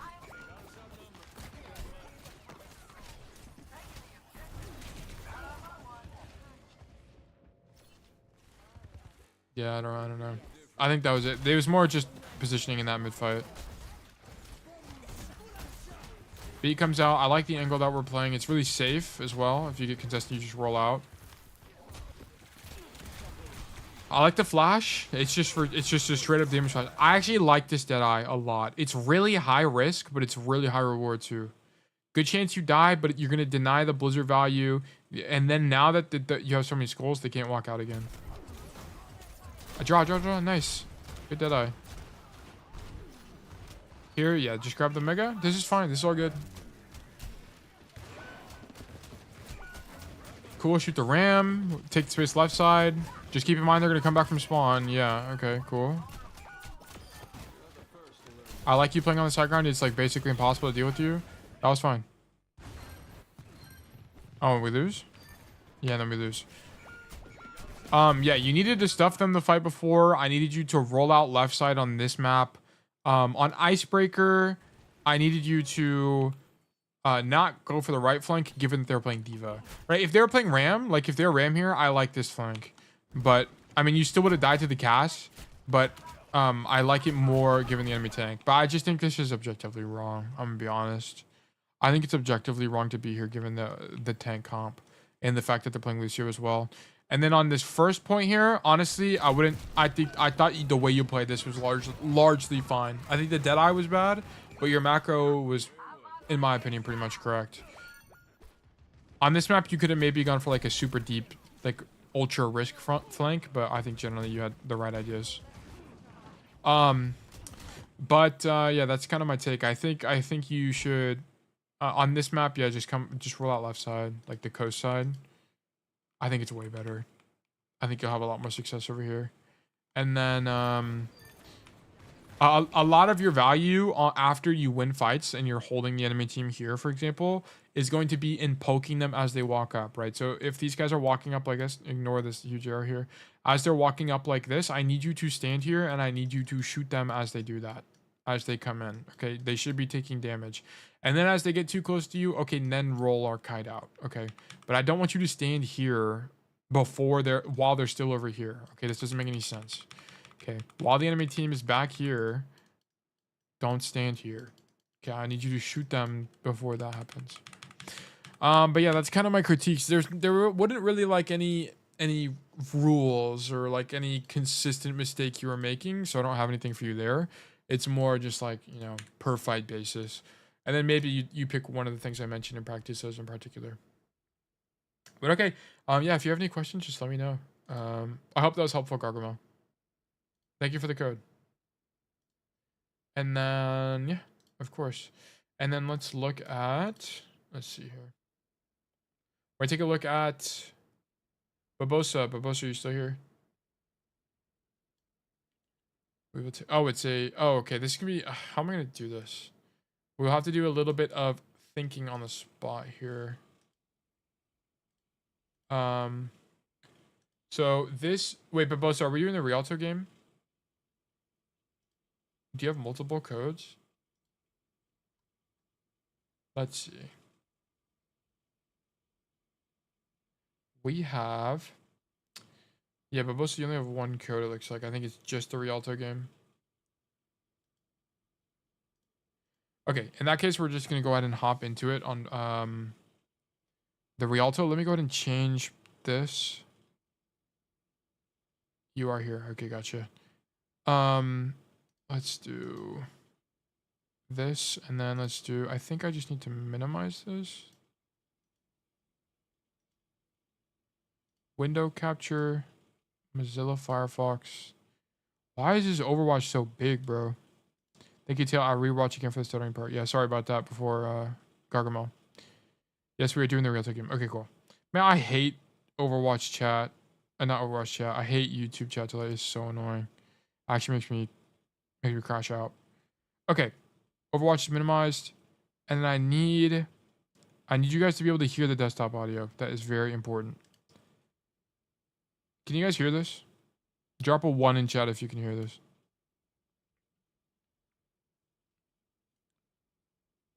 I don't know if you can. Maybe I can do yeah, I don't think you can. Let me do add audio output capture. Oh wait, no, I need to just like desktop audio capture. Does that exist? Window capture, input overlay. Oh my god. Browser. I guess I can do application audio. Okay, look. We're putting it together. And then I need Mozilla Firefox. Here it is. Wait, this is gonna be the wrong tab though. Does it really matter? 2. Okay, you cannot hear it. Okay. Sorry, I'm doing some tech support right now. Can't hear a lol. Yeah, I get you. Okay. What about... Nope, that's not gonna be it either. Oh my goodness, guys. Okay, hold on. I gotta close some tabs. I have multiple tabs open. This one needs to be closed. Oh, that's the issue. It's because I have this in Brave. Okay, hold on. I got it now. Okay, you should be able to hear it now. There we go. Okay. Run it back. Okay, so this is the VOD review for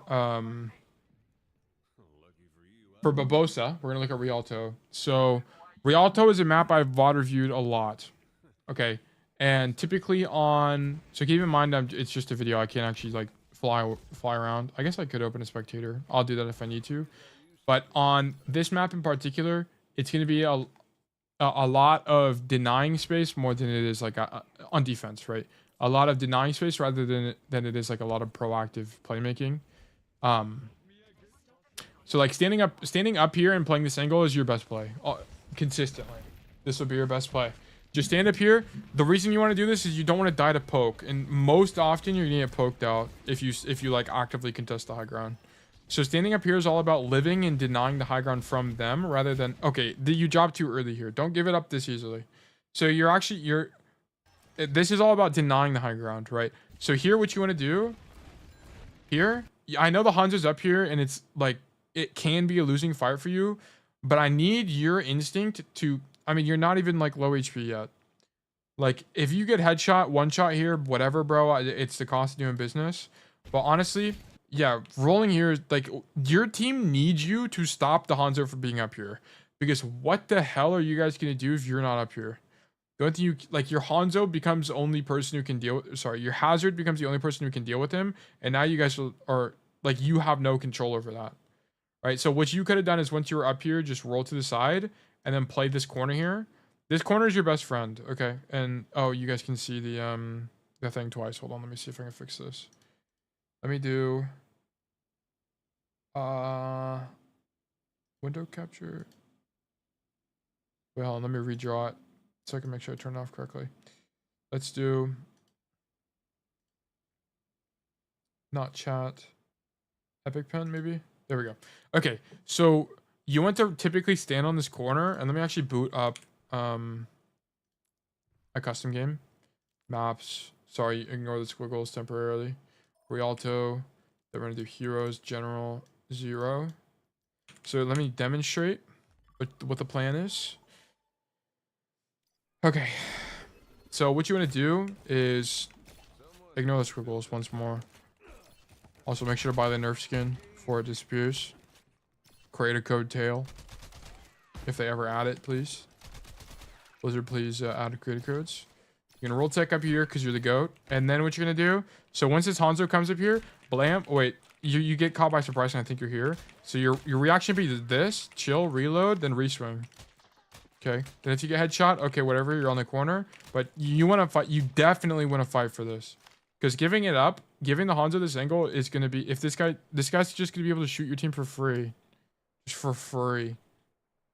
And there's nothing we can do about it. There's just absolutely nothing we can do about it once we're on the floor. So let me open back up here. Okay, so now that you're on the floor, yeah, playing this door is your next best thing. Or Hanzo ends up, oh, I need to get rid of the squiggles now, sorry. Let me see. Epic pen. My epic pen has disappeared. Oh my god, everything is falling into shambles. It's all falling apart, guys. Where's my epic pen at? Epic. Oh, I'm an idiot, bro. It's on my screen. I'm losing my mind, bro. Anyway, you try to roll tech up there and miss it, whatever. But I forgot what I was gonna say. But this flank is good. Anyway, this flank is good. Get marked by the Hanzo, whatever. Eat a body shot. Now we're fine. Okay, roll tech back up. We miss it. That sucks, but whatever. Honestly, I'm gonna be for real with you. Once you get healed here, and you miss the roll tech, just re-swing. Just re-swing on this guy. I would just fight the Hanzo. But this rotation out isn't too bad.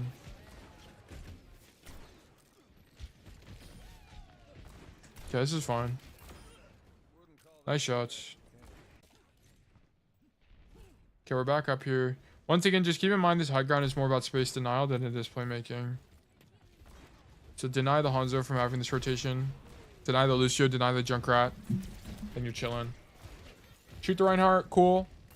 Nice kill on the Lucio. Now you just live. Okay, you killed one, just live. Poke out Ryan, you're fine. No risk needs to be taken. This is fine. We're just chilling. Our hazard is really in. Okay, mistake. Your hazard is, you need to identify that your hazard is actually just in behind enemy lines. Your hazard is not in a fantastic location right now. Should your hazard be here, guys? No, he should not be here. Okay, he's like really aggressive. You need to recognize that your hazard is really aggressive right now, and I need you to swing top and take on a lot more risk. Because if he dies, you guys are screwed. Okay, so you'll have to back up. So you need to get in a position where even if he dies, you're getting value and you can potentially win the fight. This guy's gonna die in the next like 10 seconds. He's like almost for sure gonna die because you guys don't have nano boost to save him. But it's your mistake as a DPS player to not swing wide and try to kill Liana. I mean, I can't go into like, you know, I can't like see it for myself. Like you should be trying to kill his Kiri. You should try to be shooting the Ryan in the back. Like literally do anything because you guys are lost. It's lost after your tank is dead. Let's be real. Right, so we needed something to happen there. Yeah, now your Junkrat, like, yeah, because now your Junkrat made a mistake and he's probably going to end up dying because he's overextended. We use Alari ult. Okay, maybe we recover. Maybe I'm wrong.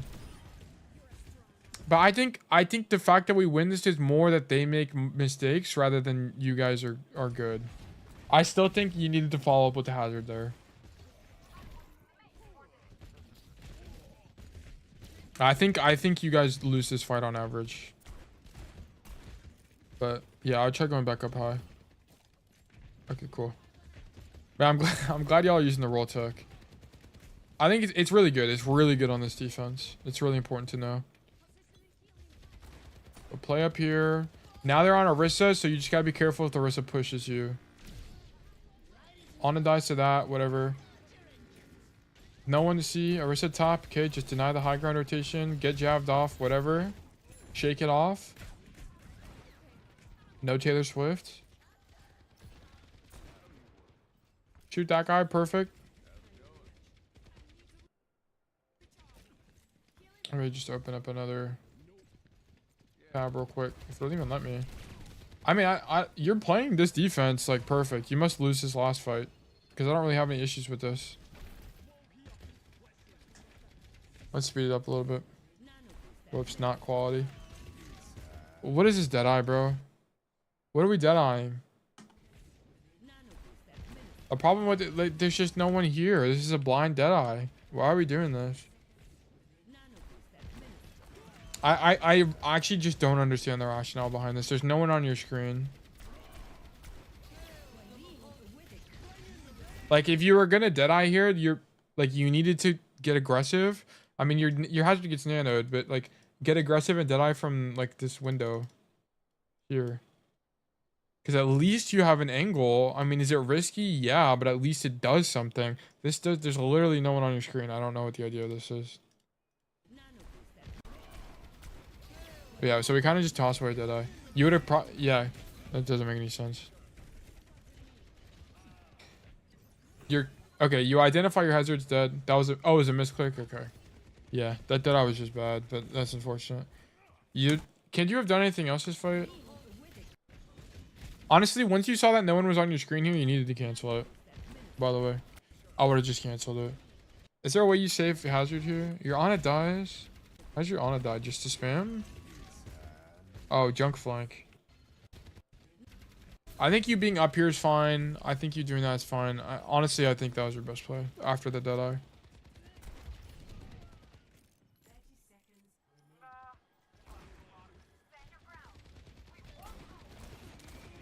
I'm surprised this is gold, by the way. You play this really well. Okay, headshot the Orisa. Okay, you need to be staging. So this is definitely... Okay, I guess this is where the mistakes are happening. Right when you lose this fight, I need you to stage. You have to go to the high ground. Okay? You have... This low ground is going to be so bad, especially against Orisa. Like, you need to go to the high ground, because if they get the high ground from you guys, you're fried.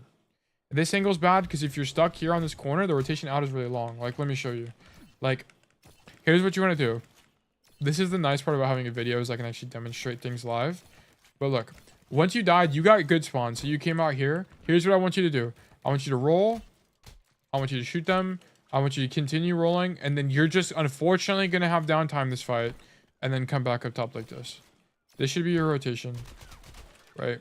And then you should just shoot them like this. And then I kind of demonstrated it in the one Rialto video. But like, you have rotations available to you. But you need to be up here.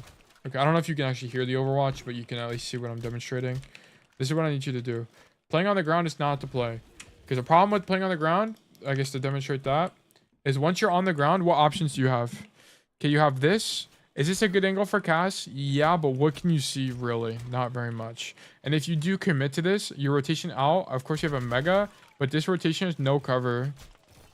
And then you're stuck here, and then this rotation sucks too. Right, and then if you're on this angle, rotating back out is just long, right? If they're pushing you and you don't have good timing, you're gonna die. So I just, and also just high ground is just better, to be honest. Like, this high ground is just better. So I needed you to stage. I don't like you being on the floor at all. Like, I don't, like, you can be doing exactly what you're doing right now from the high ground if you just stage at the beginning of the fight. Or, sorry, before the fight started.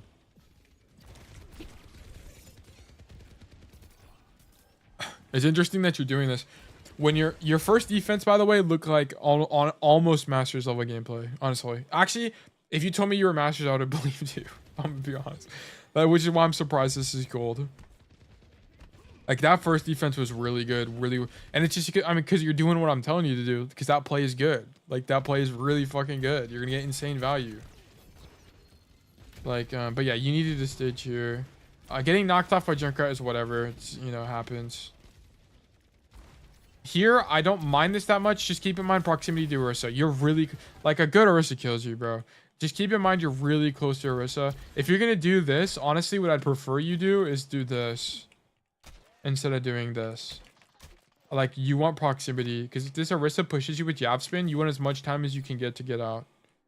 But honestly, like, I don't mind you. I just want to get this close because of the Orisa. I don't think it's a good wise. Like, I would not be W keying here. Like, here you double key and then you W key even more, I think. No, you don't. You stop moving forward, which is good discipline. But like, you need to see her here and be like this. But you're like right here right now. And that makes a big difference. Those 2 meters make a really big difference for Cassidy because you're so slow.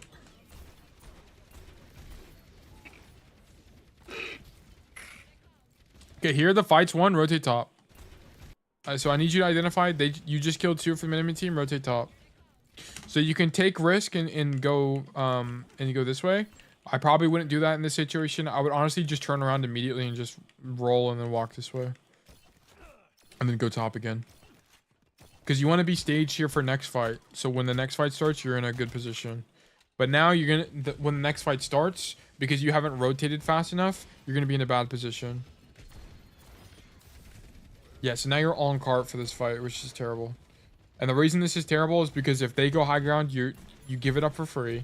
And it's also because the Orisa is now... You're now accessible to the Orisa. She has a way to push you out.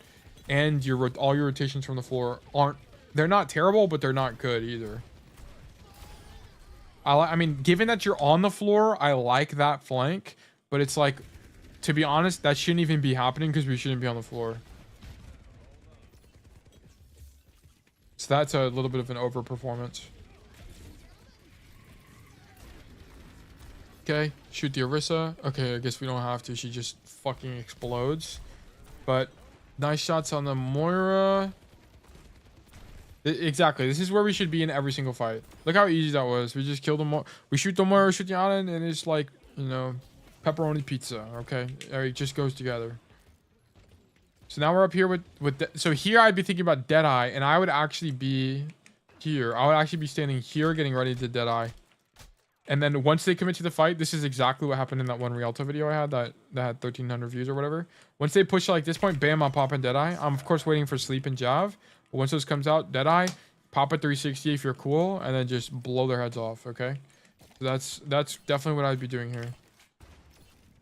I would not be here right now. Or at least if you're playing there, you should just Deadeye. Yeah, like, I like the Deadeye. It's just late. It's just late. That's the only problem. And it's good you're on the high ground. You killed that Ana because she's bad, but it was a good... The idea is good. It's just, damn, nice clip. I needed a Deadeye to come out early from you. Nice flank. Given that everyone is dead. I think you guys just win. Okay, you do not just win. Okay, don't stage here. Why is this not good for Cassidy, guys? Why do we not want to be staged here? Because this angle, it's high ground. Don't get me wrong. But bro, is this in Cass's effective range? No. Is this in Cass's effective range? No, it's not.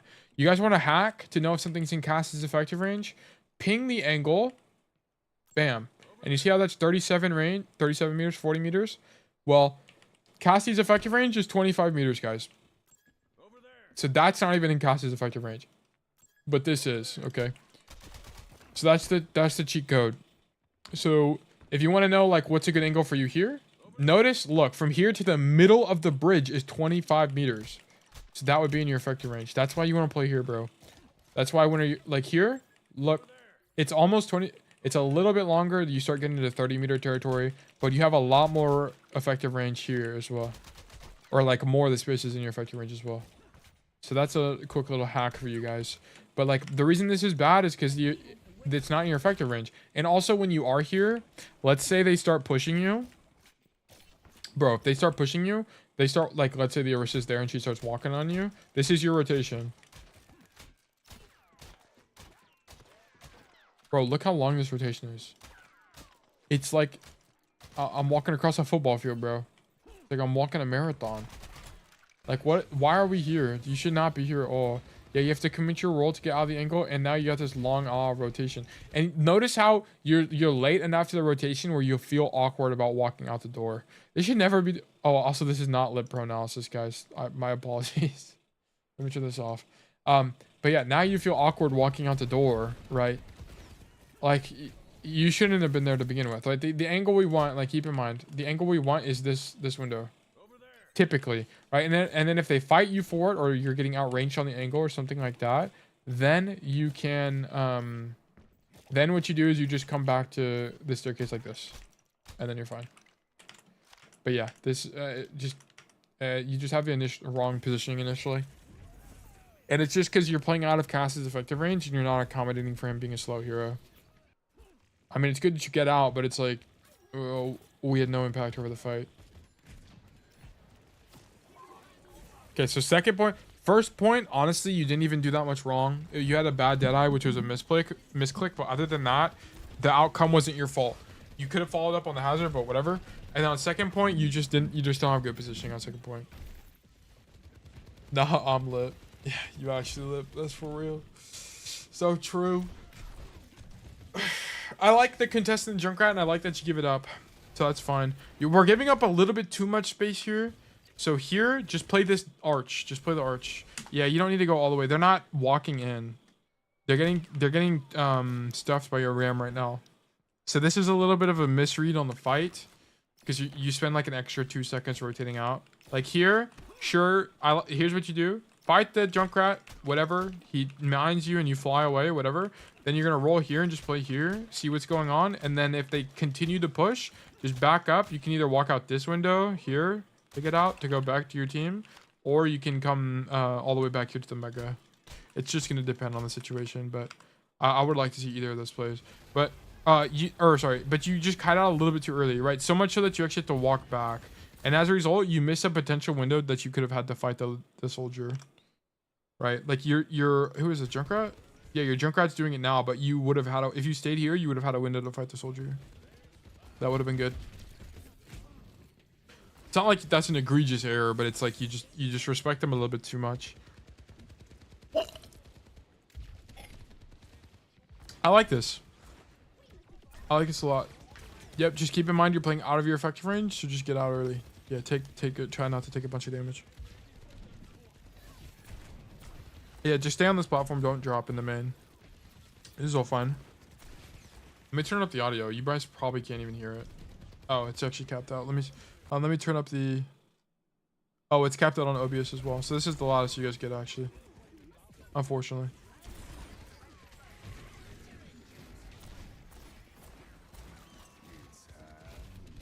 I like the Deadeye. I like the angle. I think it's all fine.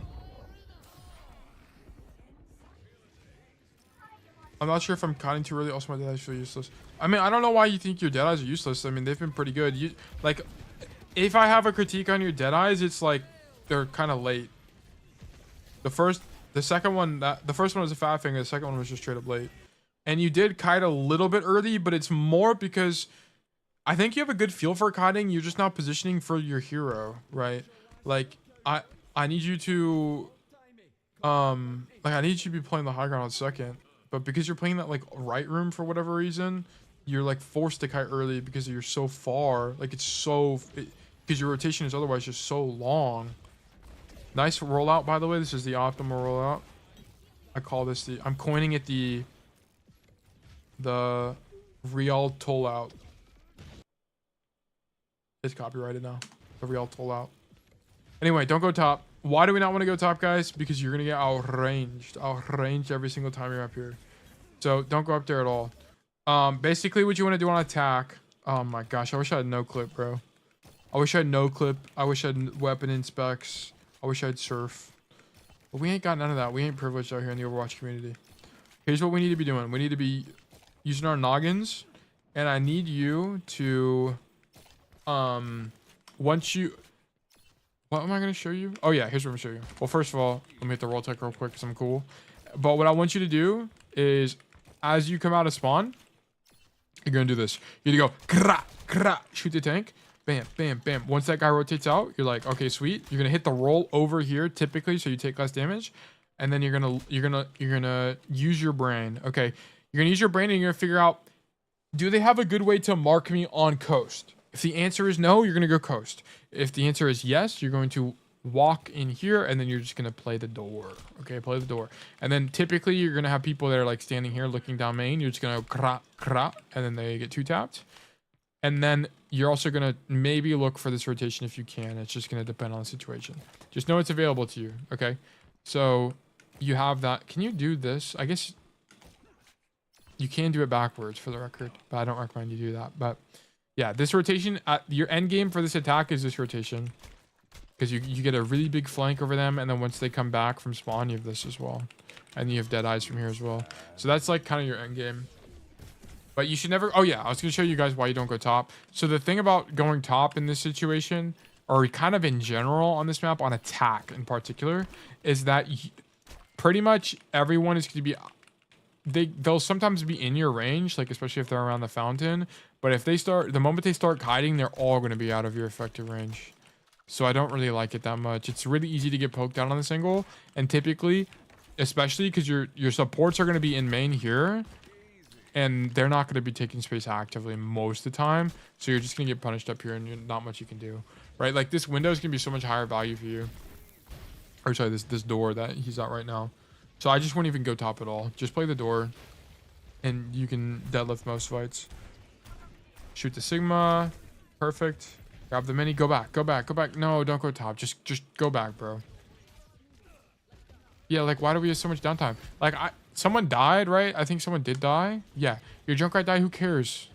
Who cares? I would still be playing the angle. Because maybe you can fish out a kill. Because the reason I say who cares in this situation is it's hard to push you out of this angle, to be honest. Junkrat dies. You know what? Actually, maybe. You know what? You know what? Scrap it. I think the rotation's probably fine. I wouldn't overthink it. I just need you to not go top off rip for sure. Don't go top off rip. You rotating the early there is probably earlier than I would have, but I think it's honestly not that big a deal. But here, just look at their enemy comp, by the way. Do they have a way to punish you if you go coast? The answer is no, right? None of these heroes can punish you if you went like all the way around the building and up here, or even if you went through the tunnel. So you need to make this rotation and go all the way up top. What is that noise? Oh, like one of my... Okay, well, I guess I'll fix it in a second. One of my fans is like knocking on my computer. But anyway, you just need to make the rotation to the top. Like we're just not making it at all. And as a result, it's going to make like literally everything harder for us. Because you're just going to get stuffed in the angle, right? And there's nothing you can do. But if you make that high ground rotation, you'll have a flank on them basically. Nice crosshair placement. Nice aim. Yeah, like here, this is your window, bro. This is your window to rotate. Like no one is looking at you. Just straight up, just grow some balls and just go bam, bam, bam. You're gonna go bam, bam, bam like this, and then go up top. And then you're gonna like wherever the Lari was, you're just gonna shoot her. You're not gonna drop. Make sure you don't drop on this angle. Just shoot them, bro. Just turn on Kovacs real quick. Turn on aim labs. That's what we need. We need you to hit a clip. You're not gonna hit a clip from here. I mean, the Lari just repeaks you, and you just happen to have good aim. But like you missed the rotation. You missed the entire rotation. There was one VOD I did for like a Masters player on this map, and he did a really good job about hitting the rotation onto this high ground. His issue was that he won a fight and he didn't stage. That was the only issue on that. But yeah, but like you're just not gonna be able to accomplish very much on this. I mean, maybe you can do something in this situation, but it's like this is not gonna be consistent for you. Like I would still, yeah, I would reswing here. Oh, Deadeye. No, bro, this was your Deadeye. Dude, you have the position for it. You're in the high ground, and then no one's gonna be looking at you because they're using Coalescence. So you just missed your Deadeye right there.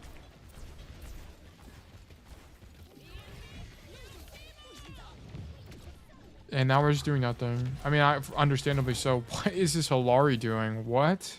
That is a crazy, insane kill because she's an idiot. And because she dies, okay, maybe kill the Junkrat. This guy's not, that guy needs to wake up too. I mean, you just happen to be in a power position because these guys aren't paying attention. Okay. I mean, given that you're on the high ground, you're playing this correctly, but the winning play that I mentioned was that you needed to flank left side and walk up the stairs on timing. And they also just don't have a good way to deal with you. So this is a difficult 1v1 if the Junkrat's paying attention, because it's just point blank. Yeah, this is all about like the dodging the mine basically and not getting trapped. So you need to just stay up here. No, don't drop. This drop is throw. The whole advantage of this is that you're on the high ground and you can shoot them as they try to cross the bridge, right? But if you, yeah, okay, I guess I see the vision now. But it's like you already lost the downtime. Like you shouldn't have dropped here. And as a result, if you were still up here, I think you would have caught the, we don't actually see the Junkrat rotate, but I'm pretty sure you would have been able to catch a Junkrat in rotation and then maybe killed him. If not killed him, you definitely would have had more pressure on this guy, the supports here. So I wouldn't have dropped it all earlier and just stay up top. It's really important that you stay. Bro, don't blind Deadeye. Don't blind Deadeye. It's always bad. Look, I'm cool if you want to do the Deadeye, but bro, just check if they're there. Because you would have seen that there's no one here. You don't kill this Kiri because you're good. You kill the Kiri just out of sheer coincidence. It's literally sheer coincidence she dies. It's nothing to do with you, right? Like you should have turned the corner, then seen if there are people here. The only time I want you to literally blind Deadeye is when you're like Deadeyeing cart and you can see using the intel here that there's someone on cart. Okay, like situations like that. This is terrible. This is not good. Don't do this. This is losing consistently. I like the idea. Like I appreciate that you're taking a deep angle to go for a Deadeye during the mid fight, but it's like you just don't blind Deadeye. Just swing the corner first, because you would have been able to realize, oh, Deadeye's not going to get anybody here. Let me just walk forward instead and been fine. Okay, but on this attack, it's good that you stage on this high ground. I like to see that. The whole idea here is pushing out, you know, just keep in mind, like once you're on this angle, pushing out of this angle is often really difficult. Like pushing through this door frame is really tough for the issue of like proximity. The enemy team's going to be playing here on this staircase and they're just going to stuff you as you try to push. Right, so your idea is not really to push them out. It's more, I mean, you will later in the fight, like as the card is here, whatever. But really, what you're looking to do in this situation is just deny the high ground from the enemy team. You do not want the enemy team to have this space. You want them to AFK on the staircase and not be able to know, you know, so they don't know what to do with their lives. Right, that's the situation we're in. So I think, yeah, just don't swing too deeply on the staircase and focus more on denying this high ground, and you whoops, I thought, and you should be fine. Where's the tab here? There it is. Okay.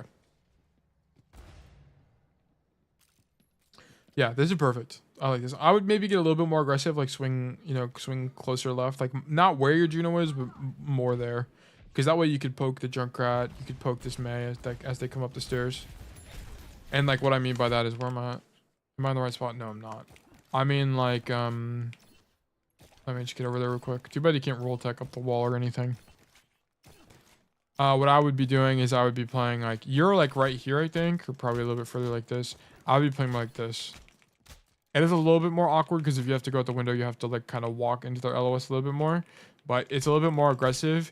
Typically, you can hear if they're all going to push you, and if they are, you can just roll and then play further back like this, and then walk out the window.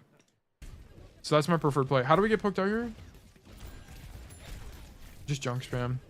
Yeah, I think like what you could have done, the issue is that he's able to walk out in the first place. Your goal is that you stuff him before he can do that, right? Because what's more likely to happen? Is a Junkrat more likely to push me if I'm here and I hit him one time, or if I'm here and I hit him 0 times? Or like one time as he's already out, right? He's more likely to push me in this situation. Of course, he's walking out into the open. Here, I'm a little bit closer, but I'm also a little bit more lethal here. He is as well, right? You know, so there is risk reward.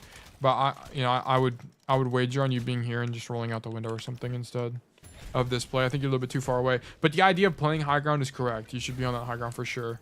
And it's for the reason I mentioned earlier. It's all about high ground denial. This Mei dies because she's bad, not because you're good. Okay.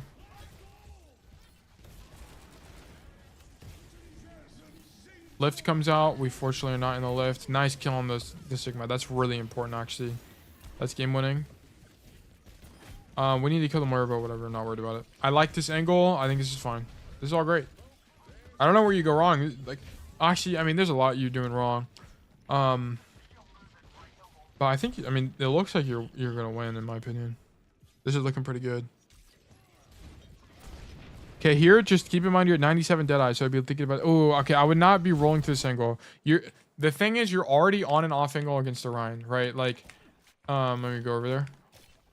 So, the Reinhardt is walking forward. You know he has to touch cart. Okay, you're already here. Bro, what you need to do is come here, and you need to play like this. And just shoot the Ryan in the back until he dies. I don't really... You could, honestly, take an angle like this and also shoot an Ana. But, bro, if you just shoot Ryan in the back, there's actually nothing he can do. But rolling forward like this, you're just erasing your own good position. Like, this is just objectively worse. Like, you can still do as much damage as you're wanting from here. Also, this opens you up for a good Deadeye as well. But now this Deadeye is not even possible because you did this. So this is not a good play. Yeah, and now the Nano comes out, and now you're actually just fried. So you had the right position, but I don't know if you got scared or what. But rolling back toward your team here was definitely not the play. And this Deadeye is bad. And I guess it's not terrible. Because you do have distance. The Mei wall is up, though. It's lucky you kill Ana. I wouldn't have minded the Deadeye once the Mei wall went down. Once the Mei wall went down, I would have been a lot better with this. Or I would have been a lot more supportive of this. But it's not, it's not terrible. But it's like, that Deadeye, how much better is that Deadeye than this Deadeye, bro? This Deadeye would have been insane. Yeah, because like also if you're over here, you also have, I mean, you'd have to find the timing, but you also have this play at least available to you, but you don't even have that. Because you rotate back to your team. But yeah, so you have the right idea. I just don't like the rotation. I don't think it's good. So now your team is dead. Waiting for your hazard to get back. So he's just going to jump over the wall. So here we want to start taking some space. So here, yeah, here, like, your hazard is in, bro. I need you to realize your hazard is in. You need to W key. Yeah, you're just doing nothing right now. I need you. This is a similar problem that Montana had. Where if you're pre-fight and you're, like, staging. So in this stage, this is, like, staging poke phase. Bro, you need to be looking through the wall and figure out where the hell your team is. You should see that the hazard's jumping over the wall, and you should, as a result, be starting to take space. Start to take space. Take risk. Take risk. Because if you kill someone, you win. Kill someone, you win. And if you die, whatever. At least you did what you're supposed to. But here, you're just, like, stats maxing and not really doing anything. Like, who cares about our KD? I want to win the game. You kill this Junkrat. I mean, yeah, but you had the bad timing on the hazard. Yep, I played this last fight really poorly. Yeah, but when it ends up kind of working out, your hazard gets out of the fight. Look. Your hazard gets out of the fight. Oh, you know what? I didn't realize your Junkrat's not actually back yet. It's a bad awareness from me. This might actually be correct. You know what? I would still be getting aggressive because I don't know for sure that my hazard's not going to commit to this without the Junkrat. So I would have played a little bit more aggressive than this. But it ends up working out because he jumps out and your Junkrat's not back. But I think that's more circumstance than anything. Good kill on the Junkrat, and that's because you have good crosshair placement. Like, your aim is good. Like, generally you have really good aim. Yeah, I would have played a little bit more aggressive there. Yeah, it's like if we were gonna win the fight, we needed to do something earlier. Yeah, we definitely needed to. I mean, this is a little bit results based, but this was my my suggestion from the beginning. It's like we just needed to do something here. Once our hazard was in the fight, I mean, I know our Junkrat is dead, but it's like it's just like nothing else is gonna happen, man. But yeah, I don't know. Oh look, it's me. But anyway, I think it's tough. This one was tough. There's definitely a lot on second defense for sure you could have fixed. And the third defense, I don't remember, but second defense was your weakest by far. And then your first attack, I needed to see that coast side rotation up the high ground from you. And then I can't remember what else was after that. But Bobo said, do you have any questions, man? I think your Deadeyes were like mostly fine. Your Deadeyes are mainly an issue. One of them was just you didn't do at all, or it was just late. And then it's just you're not really getting good dead eyes because you're not getting good, your positioning is not great for the map. Like, I need you on this high ground on defense. I need you, like when you were on over here and your hazard walked in, I needed you to go like this. I need you to commit to this angle. This side of the map is good for Cassidy generally, right? I mean, keep in mind if you get dove, you're going to get fried. But, you know, this is a good angle for you. It's really hard. Once you're here, also, it's really hard to clear you. Because keep in mind, if they push you out, like if the enemy team comes forward to push you out, their back is going to be to your team. Okay, so your team can punish them. And then you also have this rotation, so you can live a little bit extra longer. I do that all the time. I go for this play a lot. So, definitely recommend this. But yeah, Bobosa, if you have any questions, just let me know, man. Happy to... Thanks for the code, man. I appreciate that. Okay. So, I think we have one code left. I have one from Lego Master. And I think I already did this Monaco one. I did. I definitely did. So we're going to knock out this Helios code. And then we're going to wrap it up for today, guys. So this is from... Oh, there's one on Reddit as well. Are high grounds generally good? Yes. Yes. Generally good. It just... And I'd rather you... If you don't know... I would rather you die on the high ground and learn that it's bad over time than you not use the high ground at all. Okay. So, of course, watch my videos. I recommend a lot of different... Because I hear you saying... No, I don't know where you're hearing that. I don't really recommend playing main. There was only one VOD where I recommended playing main, and it was a Coliseum VOD in a competitive team play context. And it was, yeah, it was on Coliseum, where flanking is just not good anyway, typically. But just for clarification, I'm a really heavy flanker Cassidy. Like, I push that all the time. Like, pretty much every VOD, I'm like, you should just be flanking.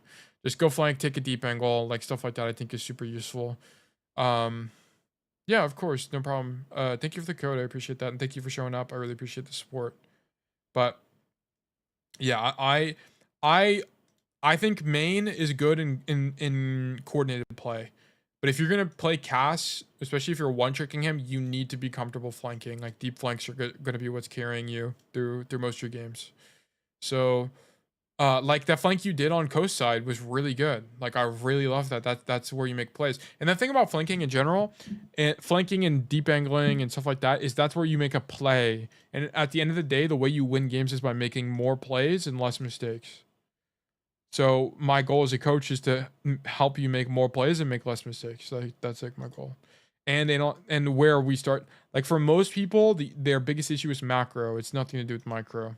Right, so it's like you're not positioning in the right place, you're not making the right rotation, you miss your window for a rotation, stuff like that, which is why it comes up so much in our VODs. But yeah, okay, but yeah, if you have any more questions about Bosa, just let me know. But we are switched back to the game itself, and then we're going to take a look at this code from Lego Master. And Lego Master said, "We scraped through, but I did not have a good game. Oh no." Both my team and the enemy played Doom Dive, okay, with a lot of mobile characters. I had no idea where to rotate to and was constantly caught out of position. Also did not have good aim day, missing some easy shots. Okay, if you're having a bad aim day, that's fine. It's, you know, it is what it is. If you're having a bad aim day and it's tilting you, stop playing. Okay, and just practice mechanics. That's all I want you to do. So don't let it tilt you. I don't give, like, I have bad aim days all the time, but, you know, I still try to have fun, or I still try to practice something. You can still make it productive, even if you're getting rolled or with bad aim. Oh, did we just play soldier? Okay, if this is a mostly soldier VOD, okay, we just swapped to Cass. Do we play Cass for most of this? Yeah, we do. Okay. Okay, because it's so little soldier, I will look at the soldier gameplay. Okay, so soldier on this map, what I would do on rollout is I actually wouldn't even come left side. So keep in mind, like, one of the big advantages of soldier is you have range and your mobility, and you can rotate out fast. So I would honestly be so for real with you. I would be doubled up with my Pharaoh right now. Helix rocket off this, jump up here, and then I would be on this angle like this. Because it can be really hard to clear me. Also, I don't know if the stream is lagging or not. Hopefully not. But this can be so hard to clear you on this angle, and if they push you, you can just run backwards. I mean, I guess you do have this. Keep in mind, I'm not a soldier coach, but this is like my hunch how I would play him. I don't think this is terrible as well because you're gonna have a good angle. Like everything's good range for you. I like the heal early. I think the angle is like generally fine. I would not be giving up this much space though. I definitely would be going back to left side. Here, once this tracer gets out like this, I'm not sprinting, but I'm walking here like this. All right, thanks for answering. Just another question. Should I solely work on aim, or is my aim fine for hitting masters? Okay, here's how you should think about your aim. Your aim, your aim will fall to the level of your systems, typically. Okay, so what I mean by that is basically the way you're gonna get good aim. Here's what you're gonna do. You're gonna go open up Vaxta or Thanks 8, either one, and you're going to sit there until the timer hits 1,000, and then I want you to pick Cass. Make sure you're playing Cass, and then I want you to aim at head only. No body shots allowed. Let me make it in a very violent pink color. No body allowed. Okay. And I want you to shoot only when you're 100% convinced it's going to hit. 100% convinced. Okay. And so much so that like if this was a game, I would rather you die than miss. Okay. This is what you should do.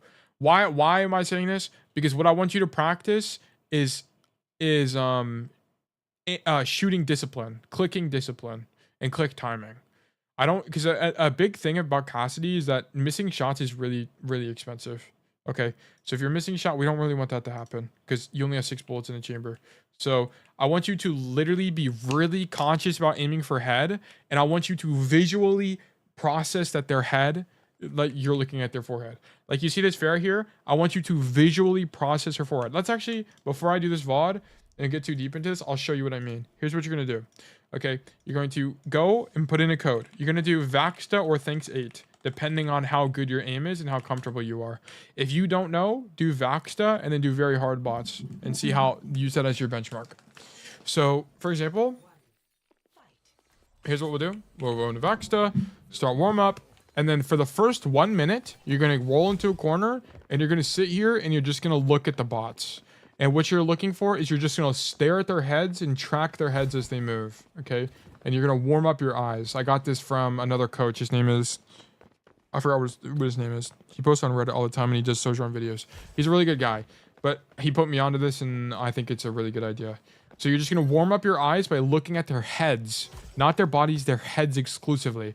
So right now I'm looking at, you can't see it, but I'm looking at Mercy's head. I'm looking at Kiriko's head. I'm looking at Sojourn's head and I'm tracking it with my eyeballs. And then once you're comfortable doing this, you're then going to come here and you're going to aim exclusively at head level. Do not aim at their body. I do not care for that. Aim exclusively at their head level. And I want you to shoot only when you're 100% convinced it's going to hit. Okay. You will miss because that's just how life works, or how this works in general. But I want you to aim almost exclusively at head and shoot only when you're convinced it's going to hit. And as a result, and you should be moving left and right as well, but don't overthink the movement. But as a result, you should have like probably like 50% accuracy, but as high critical chance as possible. Okay. So that's what I want you to do. And then you're going to do this every day until timer to 1,000. And you want to know why? Let me show you precisely why you want to do this. Okay. It's going to be cool. Okay. I promise. You're going to do it precisely for this reason. Also, this is what I look like, guys. Because of this. I want you to notice that I started doing this in March of this year, and I did it not every day, but most days. I've done it for 80 days, okay? And I have I've multiplied my effective crit rate, which is the amount of shots. It's my normal crit accuracy times my normal accuracy, and I have multiplied it by 4. And I have a tangible benefit in my game. Of course, I'm slower. Like my last game was actually 64 kills. It's so much slower. But I was being extremely deliberate in this one. But at my normal pace, yeah, Nicky OW. Yeah, he's a great guy. I like his content. There's some things I disagree with, but I think generally he's like a really good coach, so I recommend his stuff. But you want to do this every day. Do it. That's the whole goal. Don't obsess over it. Literally, just come in here and practice shooting heads every single day, and then I don't want you to think about aim anymore. I literally just don't think about it. Just do that, and you'll be better than 90% of players in no time. I promise. I promise. Like what is my accuracy? Well, this isn't the account I play on. The account I play on is called Tail. I don't even know if my accuracy is like, I haven't even really played that many games this season. Let's see. Tail. View career profile. Cassidy. I have 51-14, which is actually quite good. Most pros, there's some pros that are like 50-18 or something like that, which is kind of insane. But like 50-20 is the goal. I think lip, let me actually see this lip. Keep in mind, accuracy is not like a fantastic measurement of aim, but it does give you an idea, right? Obviously, someone with 50-20 is probably doing something right compared to someone who's doing, 40-30 or 45, for example. Let me just check this real quick. But that's how you should practice aim. Long story short. Okay. I know this is like a really long thing, but he's saying he's not a hit scan player. Where's a hit scan player? I don't even know who Probe is. This is lip. So let me check. Nope. Maybe it's not even lip. I don't even know. I don't read Korean. Anyway, long story short, just focus. Being intentional is the number one thing you want to practice. But okay. But let me do this. Mark on red. Okay, we're gonna continue doing the Lego Master VOD. Sorry about that. We're gonna finish this, and once again, if you have more questions, just let me know. Oh, it already exists. My fault. Okay, Lego Master. And then on Soldier, yeah, I would re-swing this Tracer for sure. I would fight for that angle. Because the problem is, now that you don't fight for the angle, the Tracer has that. It forces your Life Weaver pedal. And then, I don't even know why you make this rotation. But, yeah, I would have just been forcing left side. Because, like, the end goal is if you can control the entire left side, you can get a little bit more aggressive and play an angle like this. Which is really, I mean, it's high risk, but it's also really high likelihood you kill somebody. Right? So, I'd like to see that from you. Okay, I don't really know what this guy's grip idea was. I think he tried to pull you to the pedal, but whatever. I like that pedal. You should have got on that pedal, honestly. But mark the Tracer. Okay, yeah, whatever. Yeah, but this, like, the whole problem here is that you marking the Tracer here, like, shouldn't even be happening because you should have denied the Tracer the space in the first place, right? And you missed that window here. Like, here, I need you to commit to this. I mean, it's unfortunate you get pulled. Oh, wait, sorry. It's even earlier.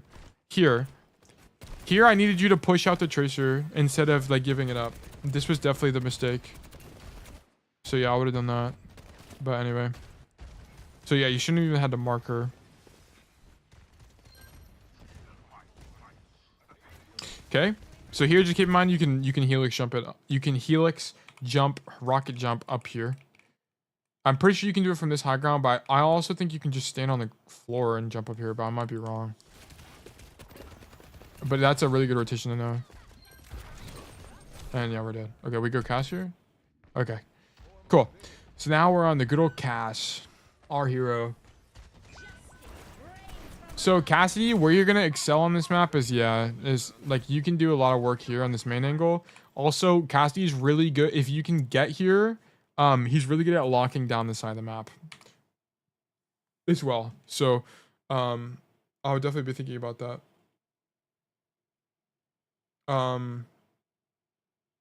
Okay. Actually, guys, I'm gonna have to wrap this up. Here, I just got a text. I gotta deal with something. I'm gonna wrap this up here. I'm gonna finish recording this VOD, but it won't be for like another hour or so. So this will be done. But I'll have to upload it separately. But yeah, thank you guys for tuning into the stream. But once again, the link to this VOD will be in the description of this live. But thank you guys for tuning in. I do appreciate you guys, but I do have to get off now. But thank you guys, and have a fantastic rest of your day. All right, bye-bye.